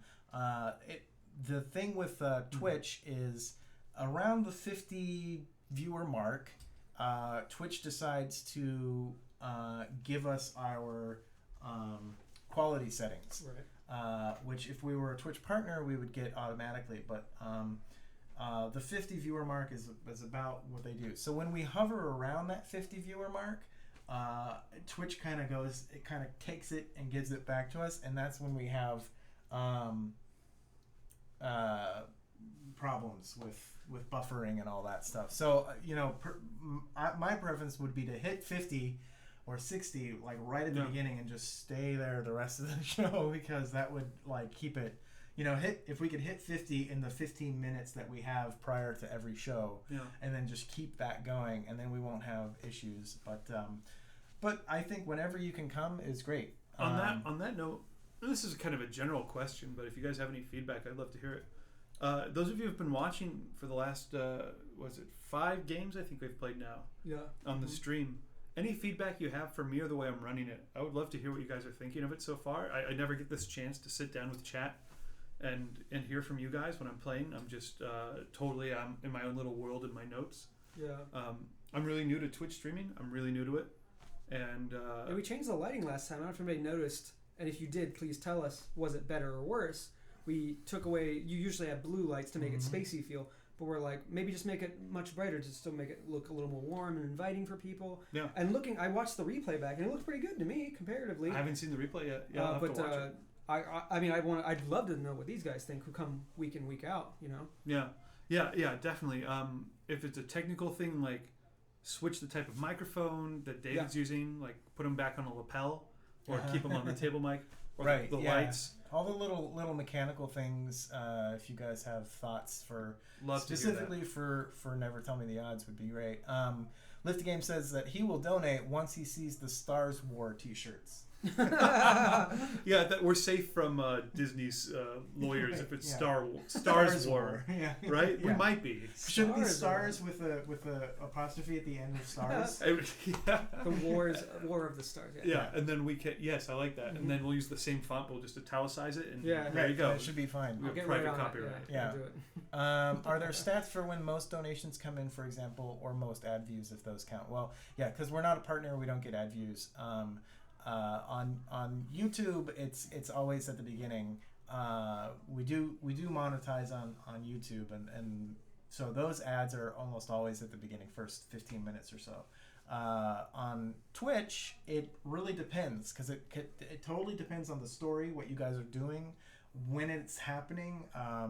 On any of our streams, really, because if there's no combat going on or anything like that, like people are just dead silent, and then when it's combat, then it ramps up, and it's usually pretty high from there. So Amy says she's 5 minutes away, Great. Shoot. or 5 feet, or 5 yards. She says 5. Five. How far away? 5 inches. Yeah. Whoa. Shit. Pops up. Okay. So there's I couldn't really tell you. It's different really for every stream. So I don't know. Okay. I don't know. Yeah. I look at you guys like you asked. Huh? Yeah. We did it. Yeah. Also, our highlight reel went live, right? That we. No. Oh, it hasn't yet. Okay. No, that was because I'm putting that before the next. Never Tell Me the Odds. Before the next one. Okay. Yeah, Gotcha. I think In the meaning next Friday in between our Right. games, or before the in next 2 game. weeks. Before the next game. Yeah. Yeah, I was thinking we could put it as I mean, I during can the put it week out we're this not week. playing. Yeah. I can Yeah, put it well, this way. Then since it could it's go up like then. it's like 3 episodes behind or 3 chapters. It's behind. really far behind, yeah. isn't it? So we should just put it out. I think Yeah. just and make then it I'll live try because and get you Okay. more Yeah. stuff to do. we're playing catch up at this point, so might as well just get it out there. Because I want to know what people think about it, and then we can adjust the format as people Yeah. give us feedback. Yeah. So that's what I was going to ask if anybody has seen it yet, Mhm. but no one's seen it yet. So. Yeah. No one's seen it yet. I'm very yes, that's a good point. Well, yeah, but yeah, very new to the whole live streaming thing, and so I'm trying to figure out what things work best and what work. Yep. Yeah, we do a lot of different things with Never Works. Tell Me the Odds. The opening crawl that we have that Gaurav has kindly been doing for us. Our legal opening crawl. Totally legal. Yes. Totally legal. Yeah. Yes, that sound and visual is not copyrighted. Right. But playing a video before a stream is not often done. So that's something new that we've been trying with this stream. But it's something that I like. I want to do more of. Want to keep it cinematic. Grav did the crawl. Great job, SBSB Yeah. Care 1. Yes, Yes. he did. He's a very talented Thanks, guy. BSB Care. BSB also says the table mic is preferred. Although you need to remember to talk towards the mic when you're setting stuff up on the walls. Yes, well, putting stuff up on the walls is new to yeah. me, so Yeah. I agree. I do need to focus more on that. Since you don't use the table, we have a table down. Or just thing. lay it on You the could just table. put it Yeah. on the table. Oh. That's probably better. I'll do it. I'm happy. Yeah. Well, the only thing I think is when you guys are at the table, it's maybe for you guys at the table, it's maybe easier to see what's on the wall behind me. But is it easier to see what's actually just on the table? I kind of like it in front of us because we can sort of reach out and touch it and ask questions by pointing at it directly. It's more easily accessible that way. And sometimes you're moving around a lot, so it's kind of hard to see behind you too. Also Plus, a good point. I think it just makes it so much easier for you because you don't have to turn around and look at things and it's in front of you. I love it. Yeah, let's all stop touching the wall. Okay. Yes. Oh no, the highlight reel does not contain the pod racing events. Oh, it's Farquaad is still upset that Who should have somehow won? that Drew won. Oh no, he's upset that Sebulba because he thought. Oh, hey, guess who's coming, guys? Guess who's here? I got it. It's Sebulba Jr. It's me, Bulba Jr. What a great voice. That's pretty accurate. I did listen back to the Did you? To the prequel Pretty stuff accurate. on YouTube. What? Amy's here! Surprise! Hey! Surprise guest Amy. Yeah. Well, how are we gonna fit you in? We could No, we no, could share a it's chair. totally everything. Would you like I half a wasn't chair? supposed to be here. You're not supposed to be here. This isn't for you. Hey! Hey, chat. I'll just have And to get out Amy. window. You can have half a chair if you want. Yeah. No, my Kinda- ass is too big. I actually am very comfortable here. Okay. For Alright. now, yeah. You can't kind of like drape yourself over the armrest and. Look how little I Prop look. yourself I up. look like She's a a tiny little person. kid. Yeah, just tiny little Amy. Yeah. Yeah, that's awesome. It's Yeah. cool you can make it. Yeah, thanks for I coming. know, sure. I mean, can we talk? We're just shooting the shit. We're live, baby. Yeah. Yeah, we actually, the question that we were kind of throwing out Oh, right now thank you so much. is like, what things can me You want and to sit? You want to sit here? No, actually, players I do. can like lean against this. You sure? If you don't mind my ass touching your A little bit. cool Millennium Falcon. Careful, because it's hanging right over the edge. don't destroy It's it. fine. Lego Millennium Falcon. Everything's Yeah. fine. Yeah, we were just talking Guys, about... that was exactly 5 minutes, by the way. So Damn. Punctual. Good timing. Yeah, I don't know how Ben won. We were just talking about how is it Farquaad? Farquaad. Farquaad doesn't know how Farquaad was wondering how the hell Farquaad. Sebulba Jr. managed to win that pod race. Oh, yeah, it was because Ben had rolled. Ben was just very convincing with his Yeah. he said Yeah. Sebulba Jr. was And going realistically, to he was the only one left in a pod that was moving. But Yeah. wasn't Sebulba's pod destroyed? Sebulba Jr. Sebulba Jr. wasn't his. He It also was had a pretty badly fucked up. and his spine was super fucked Yeah. up too. Well, he was paralyzed for life. I actually don't mind that he. I don't mind that he won. Like I think that's good storytelling. Anyway, and, It was and I interesting. hunkered down. Like, and I think that's what Tamaya would do. She's not in it to fight. Yeah. So here's she would have. a yeah. question for you guys as well as chat. Oh, okay. I was thinking about it afterwards. So that whole thing went off the rails around that point. When the missile tube exploded and Yes. then everything happened That there. was nuts. It was all off the rails. That's cool. And then I had to kind of improvise some sort of ending. Here's my question to you guys. Was there what would be the most satisfying point to have had that story end at for a one shot? Yeah. Would it have been, was it good the way it went out to where the guys kind of escaped and they're just out there in space somewhere? Would have you preferred it if it just ended right after the race? Or with Sebulba Jr. kind of winning and then that's it? Would have you preferred it if, and this is for you guys too, Oh. if Sebulba shows up at the end and goes like, you Right. forgot about me, and then we cut it right Well, there? if I'm gonna be Right. perfectly honest, I don't know if you noticed, I completely hit a wall. Like. Oh, I noticed when I was like, I what was do you like, do? And you're like, where are we? Oh my god. Well, yeah. So. And when Pete was like, Pete, what are you doing? He's like, nothing. I'm turned off. And I'm like, oh, literally. All right. Yeah. So. Yeah, I don't really have that's just me. So I just was like exhausted from your the week preference would being- have been close. Your preference would have been end it around the same time. If lost all your everybody, energy. I know, but that's such a dick thing to say. So. Well, no, it's yeah, no, it is. It is. 'Cause it's the like, reality oh, of shit. playing on Friday night Yeah. after a long day of work. That was me the previous game 2 weeks ago. Mm-hmm. Yeah. Like I was just like I was all of a also sudden. so conscious of like because I told Pete 11 and I was so nervous. I was like, oh my god, I told my friend 11 like how Oh, I ended up going to like 11:30.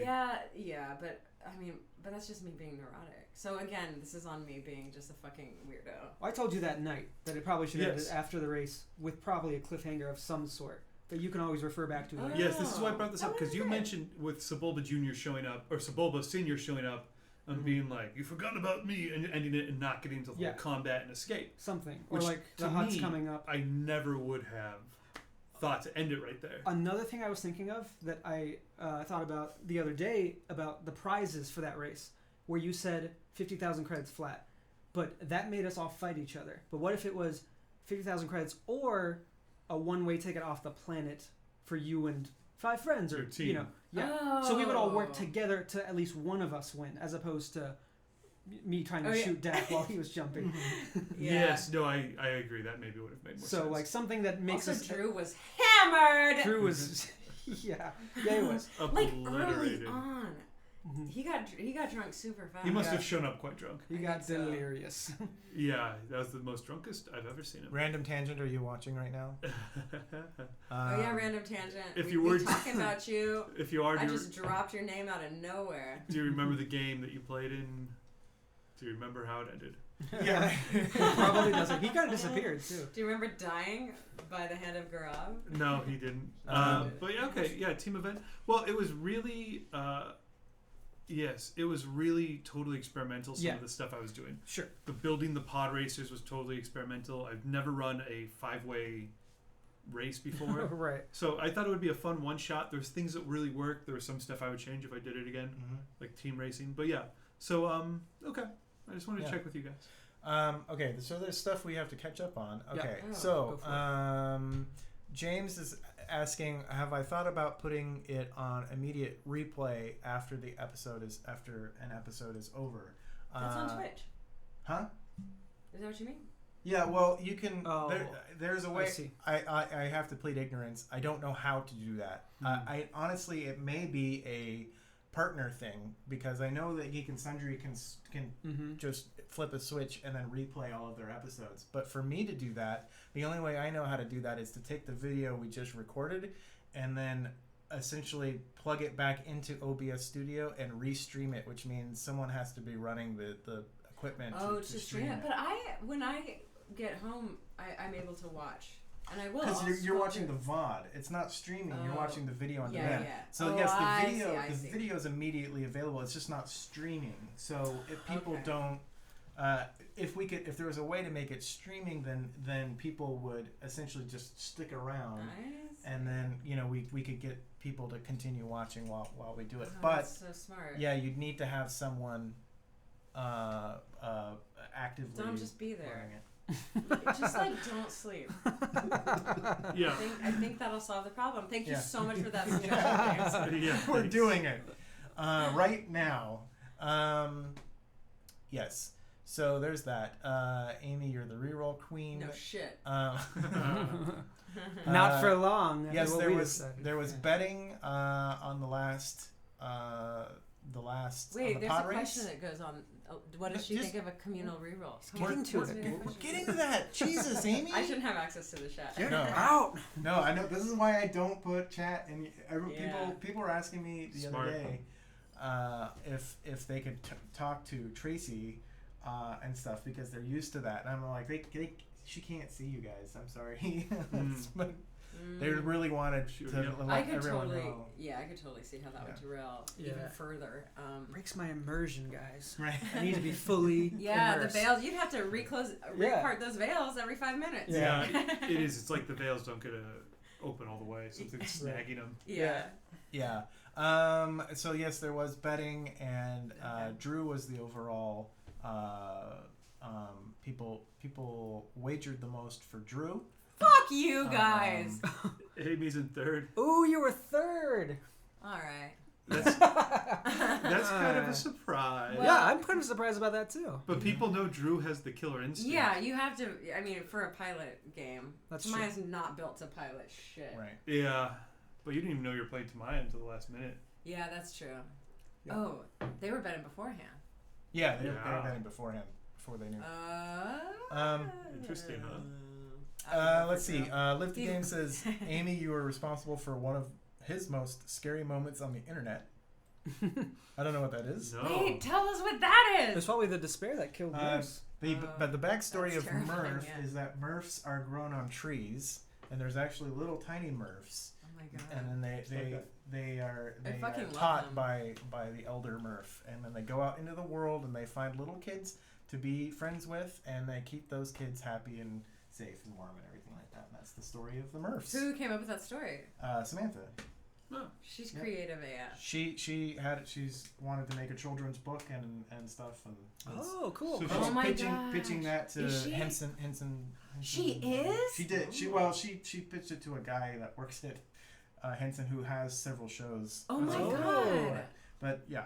So we'll just see, but that's still so cool. Mhm. That That's is like really right cool. in the hands of someone who could do something with it. Yeah. That is That's cool. as close as you get, man. Yeah. Yeah, it's true. Anyway, but that's mine. That's my fucking Murph. So. No, I'm taking it home with Not me. for sale. But there's probably a certain amount of XP you can donate to get it. The vitamins delivery. Does that ring a bell? Live the game. It says the vitamins delivery. Yeah, I was streaming my game like the way Megan plays. I was doing one of those. Oh, yeah. And it was like 10 p.m. and there was somebody on my door goes dun dun dun dun dun, and like when anyone knocks on your door anyway, you're like, wait, this is LA. no one knocks Who on the the door. fuck is knocking on my door that I don't know about? Yeah, exactly. But then it's 10 p.m. at night, so like in the middle of the game, I play games that like scare me anyway. Oh, great. And so I was like, and they were there, and I turned the stream to watch me open the door just to make sure I was safe, and then I opened it, and like vitamins got delivered, like something that I had ordered. They just dropped it on the door and like knocked like a serial killer, and then left. So it wound up not being like that crazy, but for a minute it was very scary. Wow. What was stream gonna do if it had been like a murder? Yeah. I mean, we didn't have much of a plan, but I know that there were people on. They were ready to do something. Oh. You know? Yeah, crazy. Thanks for watching out. Thanks for watching out. Yeah. Thank you. Cool. Let's see. See, BSB Care agrees that maybe when Sebulba showed up, that would have been a good time to cut. Yes, right. DJ Regular says, I do like the idea. If a player donates a reroll to another player, the person who gave the reroll has to explain how their character assists the person. Oh. Yeah, I was thinking. I think that's cool. People and then also it might cost like 2 strain or something like that to give someone else your that's reroll. good. Yeah, because I do give my rerolls away. Which is great, but it should just exist in the game. I like that. Mm-hmm. Okay. Yes. I like that a lot, actually. Yeah, that could be fun. James says... Because you actually do a really good job of explaining, you try and then you try again and you try again and then you That's do what Gaurav was saying. Yeah. But other streams, I don't think we do that in Barclays. We're just like, it just happens then, you know? Which I don't mind one way or the other, but I actually, in especially in Star Wars... I think in Star Wars it would it's very it can enhance the fun, dramatic nature. Absolutely. Yeah. Especially with all of our movie stars. Yeah. It's very cinematic. Yes. It's James says it also should have ended when he thinks it should have ended with when SJ jumped the gap, but before they rolled to see if Dak was crushed. That's only because you know he wasn't crushed. Yeah. You wanted to see what happened there, though. That would have been a great cliffhanger, though. You know, that would have been a Dukes of How the hell are these boys? That's right. How the hell are these boys gonna? There's a stickier situation than a bucket of treacle. How the hell are they gonna get out of this one this time? I don't know. I can just see. That's a pretty good cliffhanger. That low angle shot with the dirt kind of trailing behind it, just freezing like that. Or it should have been. Ben described such a suicidal state of mind for Sebulba. It could have been a Thelma and Louise ending. Where he just holds hands with himself. Picks up Dak on the way across the pit. Yes, I was playing Imaginary Pong and voguing at the same time. I missed that. Dom, can you do that for us right now? Nope. Okay. Pete's an amazing voguer. Pete was so fun to play that's with. the playlist and stuff. Those are partner options, so we don't get those. When do we get partner? How does that work? So more people view us, and then we get it. More people got to tune in. We got to hit those numbers. What is the number? 100. We have to regularly hit 100 viewers per stream. We're so close. Yes. So. We actually are not that far away. Yeah. No, we're not. We would just need like an extra little push. Guys. I know. I spend all my time thinking about how to make a good game. Spend all your time thinking about how to get more people to watch Teach your mom how to use a computer and to log on to Twitch. Buy some more computers and just log those on. Yeah, that's good. We're okay with that. Bastion suggests a command that's call the cops that you can type into chat if you run into Totally. Have a bot move but on I all could the see, cops. I could see people. Just go like, I could see people with less morality than me really abusing that. Oh, sure. We're basically setting yourself up to get swatted. Yeah, you'd be swatted like immediately. Oh yeah. You guys are here on a Monday, on a holiday. Yeah. Stop asking more of us. That's fair. That is true. That's true. We're here too on a Monday on a holiday. But That's yes, true. thank you. Yes, you and us, we are the same. We are together. Of the hey, same Sungrowler's here. cloth. Sungrowler's here. How's your back, Sungrowler? Hope it's a little bit better. That was right on your face. Oh no, That's up to his you. back hurts. Yeah, he threw his back out. How much money or XP do we need to donate to get David to narrate the Never Tell Me the Odds crawl as the balladeer from Dukes of Hazzard? That's amazing. I didn't know I could do an impression of that guy till right now. Yeah, that better be on the sheet come next session. Yeah. Okay. It would be a mod only command, thus no swatting. Trust in those mods. Yes. That's right. Good idea, mods. He can walk today. That's good. Oh my god, he couldn't walk? Come on, everybody up. We're all gonna walk. Let's all stand. Do we have room to stand? Or? No, it's fine. Go to my friend's ice cream place in Astoria, Fruit and Scoop. Wait, Astoria? Where's that? Astoria's in Oregon. Oh, I can't go there. On planet Earth. I live in LA. Yeah. Can I share with you guys a really exciting thing that happened today? Yes. Yeah. Here we go. So the reason I'm still here is I'm actually supposed to be in Yosemite with my family, but I had to stay to tutor my kids through finals, and a lot of them have finals this week. Oh, that sucks. And so I'll actually tutor one last kid tomorrow afternoon because they don't have school, and then I'll leave. Okay. So I stuck around today. I tutored 3 different people, each for like 2 to 2.5 hours. Wow. So it's like a long day of thinking. But the best part is I made a shit ton of money, and I got tipped. I want you to guess how much I got tipped. This is a girl I started tutoring in January. I know it. What part of the city do they live in? Santa Monica. Oh, okay, could be I know a it. difference. I know it. $150. Okay. $20. Okay. $3. No. Who's highest without going over? $250 fucking cash, y'all. Wow. And I thought that was worth mentioning because that's all I can think about right There you now. go. Is how much money I'm carrying in my wallet. Education is its own reward. It is. Get those cops nuts. ready. She's about to get robbed. I know. Yeah, call the cops. Drinks on fucking me. That's just so unexpected. That's awesome. Yeah, she better get fucking A's. That's very cool. You are an amazing person for helping kids, says Professor Majak. That's true, but I also get some mad bucks from it. Yeah. So it's not. She's very humble about it. She's Is very what's important. Well, no, but it's like I'm not that great of a person. Anybody would help kids for that much money, you know? Yeah, people are just throwing hundos at you. But it's math, though. It is math. I'm not. I don't want to look at math anymore. Yeah. Fucking I'm love out of it. Can you take that 250 and make them into singles so that when we have barkies, Oh. Yeah. re-roll. Yeah. Then, Make it rain. Then I'd really be the real. We set up a machine that just queen. does that when Yeah. people actually donate. It activates and it shoots out the coins. Oh, that'd be awesome. Be so dangerous. Okay, this is That what would we. be This is our next goal. Those campaign coins. This is our next financial goal. We're going to get one of those tornado machines that has the money in it, and if you need Oh a my reroll, God, you have to get the money. Grab to as get many the as you reroll. can. That's so Death great. blender with those campaign coins. Yeah. Just walk out covered in coins and bleeding everywhere. Yeah, we'd have to make chits. Yeah. You know, Chits. There's no Amy this week for Yeah. Bargie's Brigade. Uh-oh. Please still tune in though. I'll be hiking. And we actually have a very special guest. Sean is actually coming back and playing. Wait, Sean's coming back on the day that I'm leaving? This is bullshit. Yeah. I'm so mad. You stopped playing on Barkies? I'll be here. Yeah, he does not play in Barkies. Oh. I'll just show up then. That's a bummer. Yeah. So jury's still out as to whether he's playing Attack Rock or Donovan Belter. So. Oh my god, Attack Rock. Yeah. That's fun. Tune into that, guys. That'll be fun. Yeah. Mm-hmm. But okay, all right. Getting back to where we were. Yes. So way back in the beginning, we were talking about obligations, and yes, you can trigger obligations. That actually is a option that we had. For $10 or 3,000 XP, you can trigger a character's obligation. So someone was mentioning, I forget exactly who it was. They were like, "Oh, it would be great to trigger obligation." Well, you can. So there you go. I think maybe for that much XP, you should also raise the level of that obligation and then trigger it. Because there's a number assigned to Increase the person's actual obligation number it by 1 and then trigger it. So you're like, instead of 10, you're 11. Yeah. Because a lot of people, I like that. that is a lot of XP. Yeah. And usually for an obligation to trigger, sure, it's game changing, but it should also, we're trying to do longer lasting long-term effects. effect as well. Yeah. Okay. You're literally changing a stat on a sheet. I like that idea.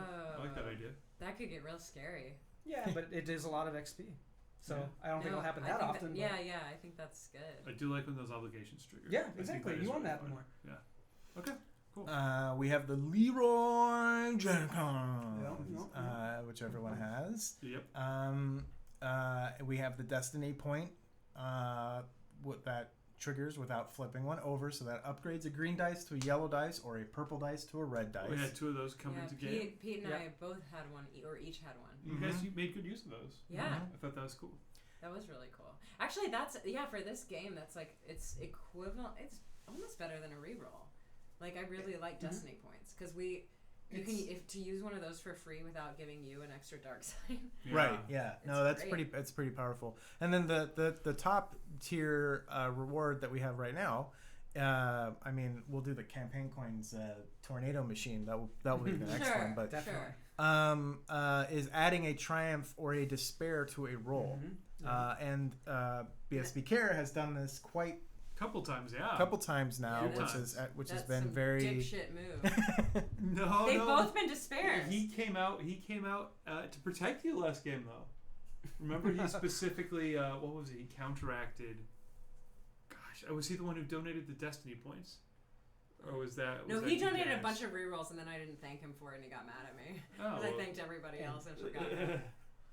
But he donated a bunch of extra rerolls. But it gets to a point with you, BSB, that we go like, oh, I think BSB donated that. And then everyone else in chat is all like, oh, that was me. They're like, oh, right. I think it does balance itself out. Yeah, eventually, yeah. So those are the reward levels that we have on there. So anyway, so there's a number of things that we can chat about for the last 20 minutes that we have here. There's the reward levels and what you guys think of those. We've talked about those quite a bit. I can understand if you don't want to talk about them anymore. There's the lights. If you guys like the lights, Tell us about the lights. Yeah, was it brighter last time? It was brighter. It was certainly brighter. And did it make a difference? Did it make That's a difference? That's what we want to know. Oh, Yeah. yes. Were your guys' eyes? Did they feel better after watching it? Let us know. Yeah. I did the same thing for Dark Sun. We were also brighter for Dark Sun, but yeah, okay. I am curious what people think about that.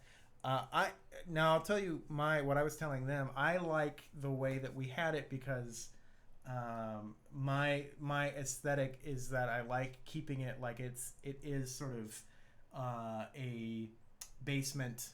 Everyone's playing kind of like you would or underneath the kitchen table in the 80s. Yeah, when you didn't have lights or telephones or anything. Sure. I hear that a lot. Some of the stuff I watch though, I like the brighter light because it just feels more welcoming. I feel like, and like just kind of it's nice to see people's faces. Yeah, there's like a weird shadow on the main camera for the people sitting closest to the camera. Yeah, it's like dark on this side. That's always been. I was hoping that the side lights would have improved that, but they're not. They're more right above you to the back. If we had something else. New space. Fuck this space. It's Yeah. not working. New space. It's not working. We need a new space. We're out. It's good in general. I thought. However, we cut the lights is probably fine. But I did like being able to see people's faces. Yeah. I thought that was good. And if you guys have any, yes, it's red. What is that? It's like a whisper, or it's a mention. It's a. When they mention saving throw show, it shows up. Oh my god, it's very aggressive. Does the send a message system through savingthrowshow.com work okay? Send a message. Where do you see that on Saving Throw Show? Tells you how often I go. There are too many ways to contact you. Send us a message. Yeah. You have hundreds of messages. Yeah. Oh shit. You mean the contact us? Oh, look, it's showing up as live. That's working. That's good. Hey, sometimes that doesn't work. Is that the website? Yeah. This is our website, right, guys? Last update, April 27th. Yep. Yeah, that's the next Patreon goal is that this whole thing will get upgraded and we can actually start paying for cool things and forums and articles and stuff like that. When we have a schedule for the next thing, you should probably tell me so I can make another one of those graphics. Oh yeah. Yeah. Mm-hmm. We probably don't have a Did schedule you mention yet right now, that right? Gaurav is like in charge of everything? I'm not in charge. Media. Well, not in charge, but like you donate all of your time. Responsible, yeah. Pretty much. You are to blame for all of the social media output. Probably 200 hours a week. Gaurav donates to us. 200. Gaurav does all the scrolls. Yeah. He does. We talked about that. You already did that? Mm-hmm. Okay. Yeah. But no, it's true. The graphics, the you just highlight call reel it a that's coming out. scroll? She did say scroll. Let's not let that go by. Yeah. I got crawl. Crawl. And scrolling. I think that's what it should be called for those two words. I got my haircut last week. That's great. Thanks. And the lady who was cutting my hair said that a guy told her that she said, "How do you want it cut in the back?" And he said, "Scrounded." And she's like, "I'm a professional hairstylist. What is scrounded?" and it's square and then rounded on the corners. Scrounded. Rounded. Oh my god! Actually, sounds like that's what you would say if you were like, get your lawnmower and do your best. Scrounded. You just scrounded up. You're doing scrounded. My hair to look like a Lego head. Blocky but round. It does sound Yeah. like that character you were just doing. General Lee. Oh yeah. Well, boys, how the hell are you gonna get out of this scround situation? They're liable to be scrounded here. That's the best word ever. About it. What is this? Scrounded. Oh, I see where you're. Okay, Farquaad. Yes, it came in. That wasn't Ben was not playing his character. He was playing Sebulba at the end. I hope that makes that more clear. I think he was concerned because Ben's character, Oh. the Natolan captain, Captain. could not have played because his pod racer his was pod out. racer out. destroyed. It was not him. He was because his pod racer was out. We had him play Sebulba. Yeah, rather than having him sit quietly for the rest of the game, I turned Sebulba Jr. over to him. Sebulba Yes. Jr. Sebulba That's Jr. very important. Yeah, SJ. Yeah. Sebulba's already SJ. retired by this point. That's right. Yeah. Him and his crippled son. So that's where that all came in. So hopefully that makes sense. But yes, just so you know, the send a message, contact us feature does work on Got the it. page. Yeah. I was like, it doesn't say send a message. It just says, but maybe on the actual contact page, when you go there, it says send a message.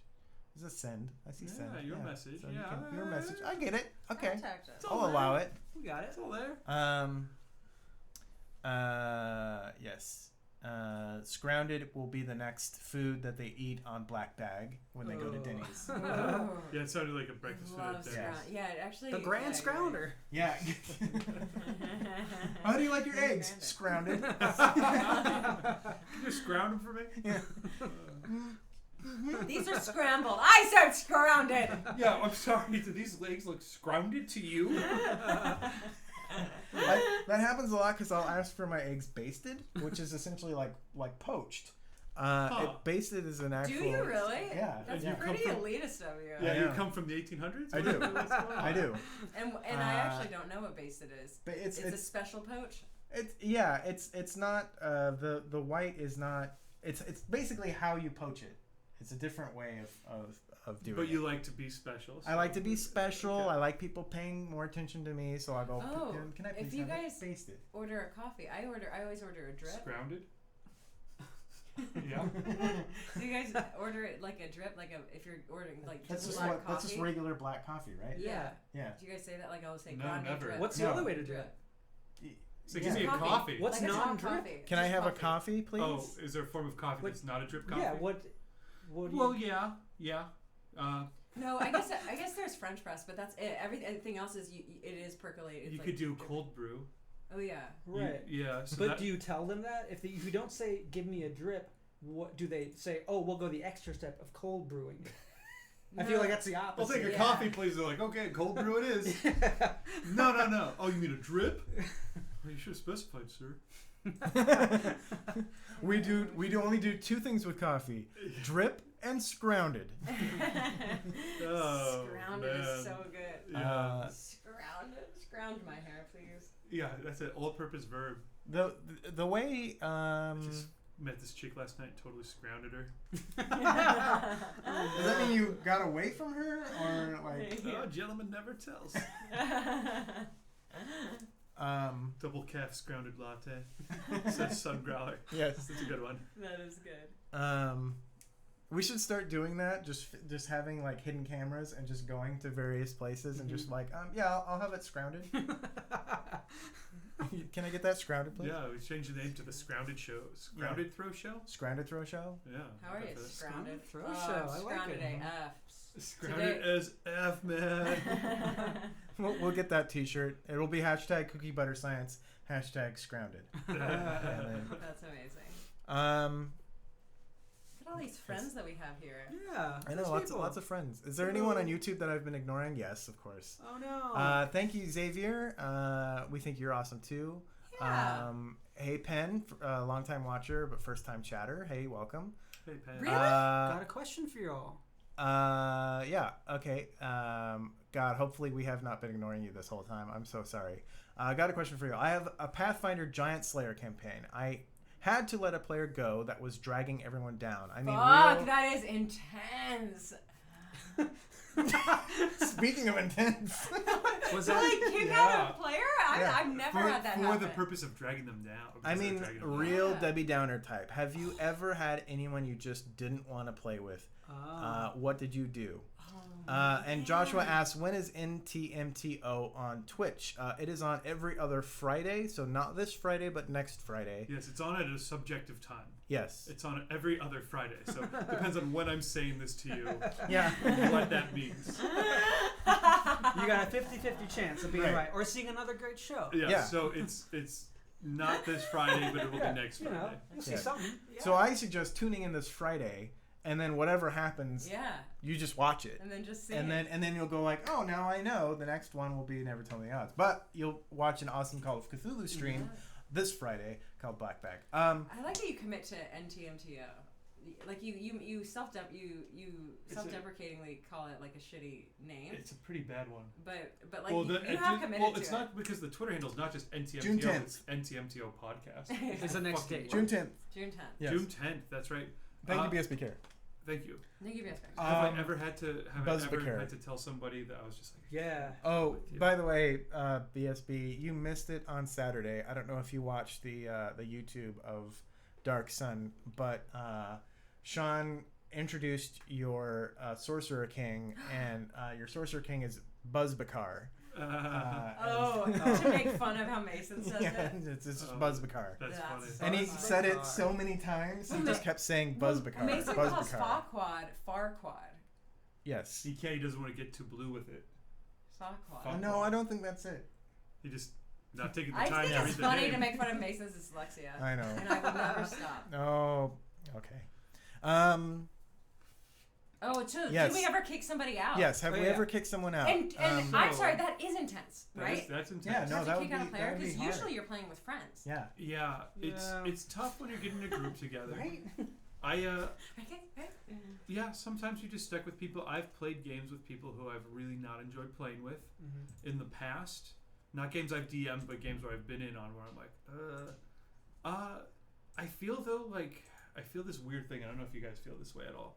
I feel like being able to play D&D should be open to all, and I feel like for a lot of people, there's some people who are just really antisocial or very nerdy or whatever that means in a lot of ways, right?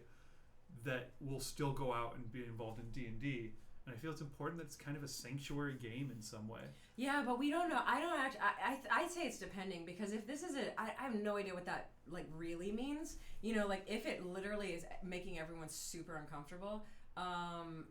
Being a Debbie Downer type. A real Debbie Downer. So that type. means like making people sad or like. Just dragging down each game. It's tough. So Yeah. here There at are Saving Throw, character we encourage people to be playing games, and if you can play them in person, obviously that's great. And the thing is that everyone plays these games differently. And if you've read any of the comments on our Pathfinder tutorials, you'll know very quickly how different people play role playing games. And the thing is that the enjoyment with role-playing games is how the group interacts with each other, and you can't really play with that too much. You have to have a group that is very, and we're very cognizant of it with our own groups here at Saving Throw. I mean, not only is it more entertaining to watch people who like each other play a game with each other, but it's more entertaining for you, and it's just way easier to deal with. But that doesn't always happen in the real world. Whether you're playing Adventurers League or something, and you're sort of stuck with who you're playing with, either for a session or for multiple sessions, or they're a really good friend, but they're just not a great player for some reason. And I think it's important for the overall scope for everyone at the table, including you and including that person, to take them aside, whether you're the GM or another player or something, and just be like, hey, listen, this is kind of what I'm feeling. This is kind of what's going down. Jeez, were you an RA? No. Yeah, you were. You were an RA. You can admit it. You were a camp counselor. No, he's right though. I was a patrol leader though, senior patrol leader. There we go. Wink. You're exactly right. This is yes. Go on. Yeah, it's really about communication, and that's I think what you're talking about. It's hard sometimes for us geeks and everything. We can be antisocial. I know I am, and that's why I started this, so that I would have friends. Yeah, someday it'll work someday. It'll work itself out eventually. But no. Dom kicks out his friends too. The ones who aren't. But I was gonna say I think Amy. Understood. Yeah. And then that's that, and that's how you do it. No, I think you're exactly right. I think if you're having an issue with a player, the first thing I would do is just try and have talks with that guy. Kind of time for some tough talk. Yeah. Or whatever, and try and hammer stuff out. And there's definitely times where if I'm the DM, I have let people know, like, this is not something like the weird body horror shit that you're bringing into this is just like actually makes me uncomfortable, and I know it makes other players uncomfortable, and we need to like and just being really honest. That's really a talk I've had. Yeah. Wow. Yeah. And just being like, and just having to be like, this makes me feel uncomfortable, and just being honest with your feelings, and then try and in that kind of way you have tough talk with people sometimes. I did have one altercation in a game. I was in a game with 11 players. Wow. Holy cow. That's 10 players and 11 including the DM. Sorry. It's like 3 games. It was too many. There was too much going on, and we would have conversations in between, so it was still fine. So if it was not your turn, you kind of, but it did derail, and we didn't know. No one knew what was going on at any given point. Still, there was like this fight between a player and the DM, which is still to this day one of the funniest things I've ever like seen. But it ended with the DM pointing to him and saying, "We need to go outside." And Whoa.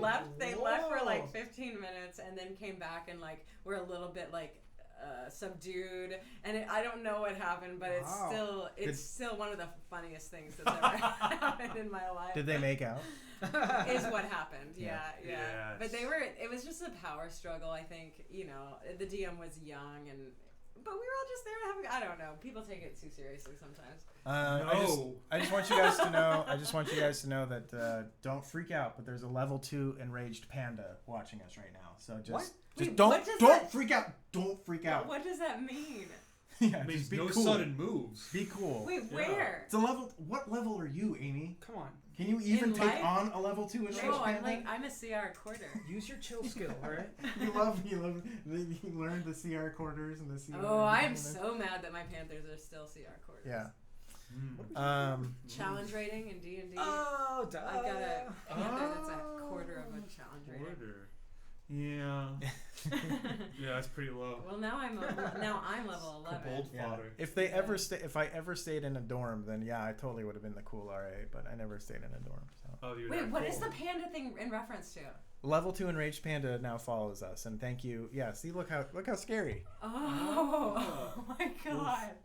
That's incredible. Hello, all. I'm Names new. and Well, What's welcome. Thanks for Yeah. following. What a day you've chosen. When is Gaurav going to sit in on Barkies? Well, hopefully Whoa. soon, maybe. I don't know. Yeah. When does that happen? I don't know. Twitch demands it. Yeah. Yeah, it must happen. Yeah. Make it happen. Maybe soon. Actually, we do have a couple weeks. We have an opening because Tracy's actually going to be out for a couple weeks. So. Oh, cool. There we go. I'd love to join. When is Gaurav going to run his homebrew Yeah. Magic yeah. the Gathering based RPG? Yes, I'm working on a Magic the Gathering RPG, and it's still in flux. The thing about it is that the people who are playing this, the group I'm testing with, know how to play Magic heavily. And so the people doing this also need to know how to play the game. Aha. I could teach them, but it's kind of complicated. Yeah. And I want you to know how to play. You have to actually know how to play Magic. Yeah, because a lot of the stuff, combat is all actual game. It's a scenario I created where people play the game. So if you know how to play, Sounds like Yu-Gi-Oh to me. kind of RPG it stuff. won't be that complicated. We but got people battling Yeah. with their cards. well, they're as a Ah. team, but they fight me as whatever encounter I have. Interesting. It works Ah. well. It works well, but and That then the sounds skill fun. checks are also based on the deck. But I might switch it over to the Star Wars dice system for skill checks only. A similar one because it works so well. and it's narratively fun. Sounds cool. Like wow, good for you. Thanks, guys. David has great. sat as a player on a couple of one-shots that we've done. So David's a great player Yeah. because he just sits and smiles and compliments everybody on what a great job they're doing. I mean, he Everyone's gets doing a great job. He gets into you get into character, but like I just remember how happy you were. You were like. I mean, it's kind of like I get so excited when I get to play a D&D. It's so much less stress for you, I'm so sure. happy. It's so different. Yeah, and then I immediately am the worst player that I'd ever want to have as the DM. You were the time. Well, it was partly our fault that we examined that berry bush. Partly your fault. I was just yes-anding you. You were into that berry bush. I was like, yes, absolutely. Well, obviously, let's investigate this berry bush further. I agree. Yes, Mason kept like having shit come out of this berry bush. No, it was Tom. Or it was Tom. not Tom. I'm You're sorry. right. It was Bill Cavalier. It was Bill Cavalier. That's Yeah. right. That's right. Yeah. He Tom brought the was hammer down miles on my character. away. Yeah. Is Ben gonna be a regular, by the way? Yes. Awesome.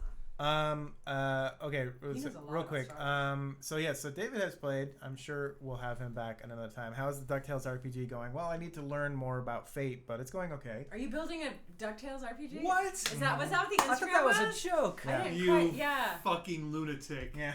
Yeah, that is insanity. When did this start, Dom? We were talking about it on chat, I think during a stream Tidy at little one book. point, and Yeah. it's good. It's good. Was this before or should be- after should you be fun. listed the names of the nephews relating to their shirts? It was Shirt it colors. was around that time. Oh, okay. Chat has known if they've watched Proficiency Check before, they know that I'm a huge DuckTales fan. So, Do you know all the lyrics for the song? yeah. Do you prefer Launchpad who doesn't, McQuack as Amy? DuckTales or as Darkwing Duck Oh, Launchpad? I love Darkwing Duck. DuckTales Launchpad. Yeah. Yeah. Or versus what? Combine them. Darkwing Duck Launchpad. Darkwing Duck, yeah, the robot one. Launchpad McQuack, yeah. He's also the private pilot for Drake Mallard. Mm-hmm. He's like the Batman. Well, he's Sounds also the. really You never cool. watched Darkwing He's Duck? the Iron Man. What I No. have to consider is whether I'm going to put the Darkwing Duck universe. I mean, it is a shared universe with DuckTales. Is it the but same how- town? Or you can make it a town. It's not the over. same town. So you can do that. Yeah, it's not Duckburg, but. Yeah. Live to No, Game it's says I St. forgot Bernard. my checklist and the stream still says D&D. However, that is part of the checklist. This is not a creative stream. Mhm. We made a purposeful decision not to list this as a creative stream just because viewer count is so much lower when we list this as creative. So Gotcha. I kept We're it as not playing D&D. The plan worked Yeah, we're not perfectly. sorry. We're not playing. Yes, Bastion. There is Wizards is doing and we talked about this, is doing a Magic the Gathering. Yeah, so they're not really doing their own book, but it's just like a PDF made so you can convert You can convert. 5th edition to Magic. Oh. Yeah. But it's not like an actual. Really? Yeah, so you just use the lore of Magic in 5th edition, Oh, okay. which I'll probably do that also, but. That sounds sick. Yeah. I like it when people build games. It's a lot of fun. Fuck yeah, It's- it is. Okay, really quick. So it's 9:30, so we have to start wrapping it up. But oh, come on! Shut up. You're a latecomer. I know. I'm ready to go home. Let's see. Just kidding. One times, one shots. Yes. DuckTales Launchpad is the original and the best. Yes. Tomorrow night instead of the Barkies intro. Oh, you mean Wednesday? Very Dom's aggressive. singing DuckTales. Sure. Rolls level 1 Pogo Cane Paladin. Does that ring a bell to you? Is that Pogo, a what? Pogo Cane Paladin? Oh no! Oh, Pogo Cane. That would be a DuckTales reference. I get it. Oh. Oh my gosh! Okay, You yes. call yourself a Well, fan. well, Bastion was Video talking game. about the magic stuff beforehand, and then he started talking about a 180. level. Yeah, one. Darkwing. Oh, I see. What's DuckTales? Sorry, I'm a young millennial. Ooh, read some fucking. Go. What's his name? Carl Barks. Carl Barks or Don Rosa wrote the seminal comics for what DuckTales was based on. Do not mention DuckTales to Don Rosa. Don Rosa did that drawing of Scrooge right so there. cool. And Oh, he I've never even noticed that. That's so sick. yeah, and he also did Wow. Lord of the Rings drawing that I also got signed by him. That is all of the oh, Dom, characters. Dom, I want to If play we in your had- DuckTales game I now. know. Yeah, I do too. If we could hang stuff up in the space, that would be a great thing to put up there. Mm-hmm. It's in my work office right now. Yeah, talking, discussing it in Dawn when I'm not playing Overwatch. Level 2 Enraged Panda says, "Well, I'm a relatively new player that started a campaign with friends. We all graduated high school, so it's going on the shelf for a while. But I'll be watching for any tips and cool game mechanics." Cool, welcome. Yay. Very I pretty awesome. much am always inventing game mechanics for every game. So That was a cool pod. the building the pod racing was kind of fun. It was It's so really much cool. fun, Gaming right? talk. I was supposed to know that they have a gaming talk show option. I did know that, but it Did you? didn't. It didn't. I click didn't with know. me. Like, I don't go through the all of the Yeah. options to see what they have. Gaming talk show, there's a sure. lot. That would I not guess. have. I looked for RPG. I looked for Look, all we would tabletop. have to do is roll a d20 and boom, we're playing D&D. Yeah, really, Right. D&D is more of a state of mind, right? It really is. Yeah. All right, It's here we like go. You're in a tavern. Old man runs up to you.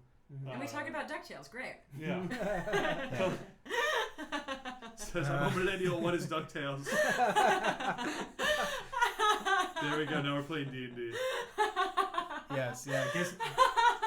Gizmo Duck is going to be. Gizmo Duck will be there. So you're thinking. of. Gizmo Duck. Gyro Yeah. Gear Loose. Lots of things. Wow. So who would the characters? Will they be playing nephews? Well, so the way that I have it is that you'd be playing members of the Adventurers League that Scrooge is belongs to, and so you'd be going. There'd be different mechanics or not mechanics necessarily, but different plots where you would race against other people like Flintheart Glomgold and stuff to try and Of course. get to things faster than them. You want to try and get a lot of money. Scrooge would obviously have like all the money, so you would never really have to buy anything, but you would have to basically engage Gyro to build things for you based on what you thought you would need, and so there would be a sort of a building mechanic in there. I like that you thought this through. Yeah. That's actually really cool. That's like a good, to build your ship and improve it. But it would use fate, and we'd be using the fate coins, and so the more fate coins you have is more like Oh, that's Donald, fun. but you'd or more like Scrooge. Oh, you could swim in the coins on the table. Just Yeah. In real life. literally swim through those coins. Have those Yes, coins. exactly. Beautiful. That sounds Is that Exactly. what inspired this idea when you're like, you have to get more coins for the fate system? More, Yeah. more. Scrooge McDuck. Yeah. That's totally going to be a Scrooge stunt for Fate, is being able to swim through money. I love it. Anyway, yes, you can get the DuckTales NES remake on your smartphone or PS3 or PS4. There you go, millennials. There you go. That's really cool, Professor Merjack. He's Yeah. thinking of every TV show, and you can see how like dice rolls are going. Is what he's saying. Yeah, Like how crits and stuff would happen in a TV show. yeah. Oh, he's making one of those? No, No, he's he's saying- like we've gotten him in the habit of watching every TV show, movie, and book like a D&D game. He can picture when things would be crit fails and successes. That's Yes, really fun. I really got into that when I watched the third Hobbit movie. Oh, really? Yes. Does it go off Battle of like the one of Five those? Armies. Well, it just struck me as the movie was like. The director it was like someone had made a movie out of a game of D&D. The DM was just like, Just wacky. that happens. Yeah. That happened. Like, I'm breaking through the roof, and then I'm making a giant arrow out of the bell tower to shoot the dragon with. You go, yeah, that happens. Yeah, right. I'm like running up the bell tower as it collapses, and then, yeah, it all happens. And only I know the chink in the dragon's armor. Okay, sure. Yeah, it happens. Absolutely. It worked out for me on that level. I'll check out Cypher System too. But The new Monera system. yes, the Numenera Ooh, system. that was I It's a cool system. I have Fate, and I've been dying to play more Fate, so I may just go with Fate. But I will check out Cypher, because Cypher is dreadfully easy, and I like easy as a GM. So It's easy, yeah. anyway, okay, we're over time, but so next Should have month. asked these questions earlier, guys. Yeah, right. See, this Now is we're why rolling. you ask when you should come onto a stream. Come on early, and then you can ask your questions. Well, Legolas had so many pluses to his rolls. I think he didn't even roll nat 20s. I think he just has like a natural Yeah. plus 15 or whatever. It's not even that. Just the DM is like, yeah. Legolas is don't the don't even anti- roll for the yeah. He's like faking his Yeah. rolls behind the screen. Yes, he is. Yes, that's right. Okay. Anyway, so tomorrow is potentially Rhodes Legacy and maybe some Heroes of the Storm. Wednesday we have Barky's Brigade. Thursday we're off. Friday we have Black Bag, our Call of Cthulhu stream. Saturday is Dark Sun, using the Dungeon World system. And then Monday is the fourth and final Heat for Monday night Dungeon Fight. And so we'll get our final combatant for the final championship game on June 20th. So tune in for that. So anyway, yeah, that's it. Thank you for joining us, David, Amy, Gaurav. Did Never you tell Tell them a Me new the Odds. song? What? Did we have a new song now? The new produced song? Oh No, no! I guess not. Tell them that. Tell them that. We got a new finished produced song. Oh. This one took a long time, and when you hear it, you'll understand. Yeah, why. so Patreon backers of $5 or more, you will get the access to this song starting on Wednesday. It will go out. So if you're it's not, a little ditty called "I'm Coming Into My Own." I bet Yep. people will be into that. So if you're not a $5 cute. backer now, up yourself now, because if you do it in the middle of next month or something like that, you're not going to get access to it until it goes through. So that's how that works, because it's Patreon and you don't get charged till the beginning of the month. So there you go. So anyway, thanks very much. Thanks for joining us. My name's Dom Zook. This was Proficiency Check, and we'll see you guys. We'll see you guys soon. Proficiency Check is back in 2 weeks, so we'll talk to you soon. All right, bye. Bye. Good show. Good show.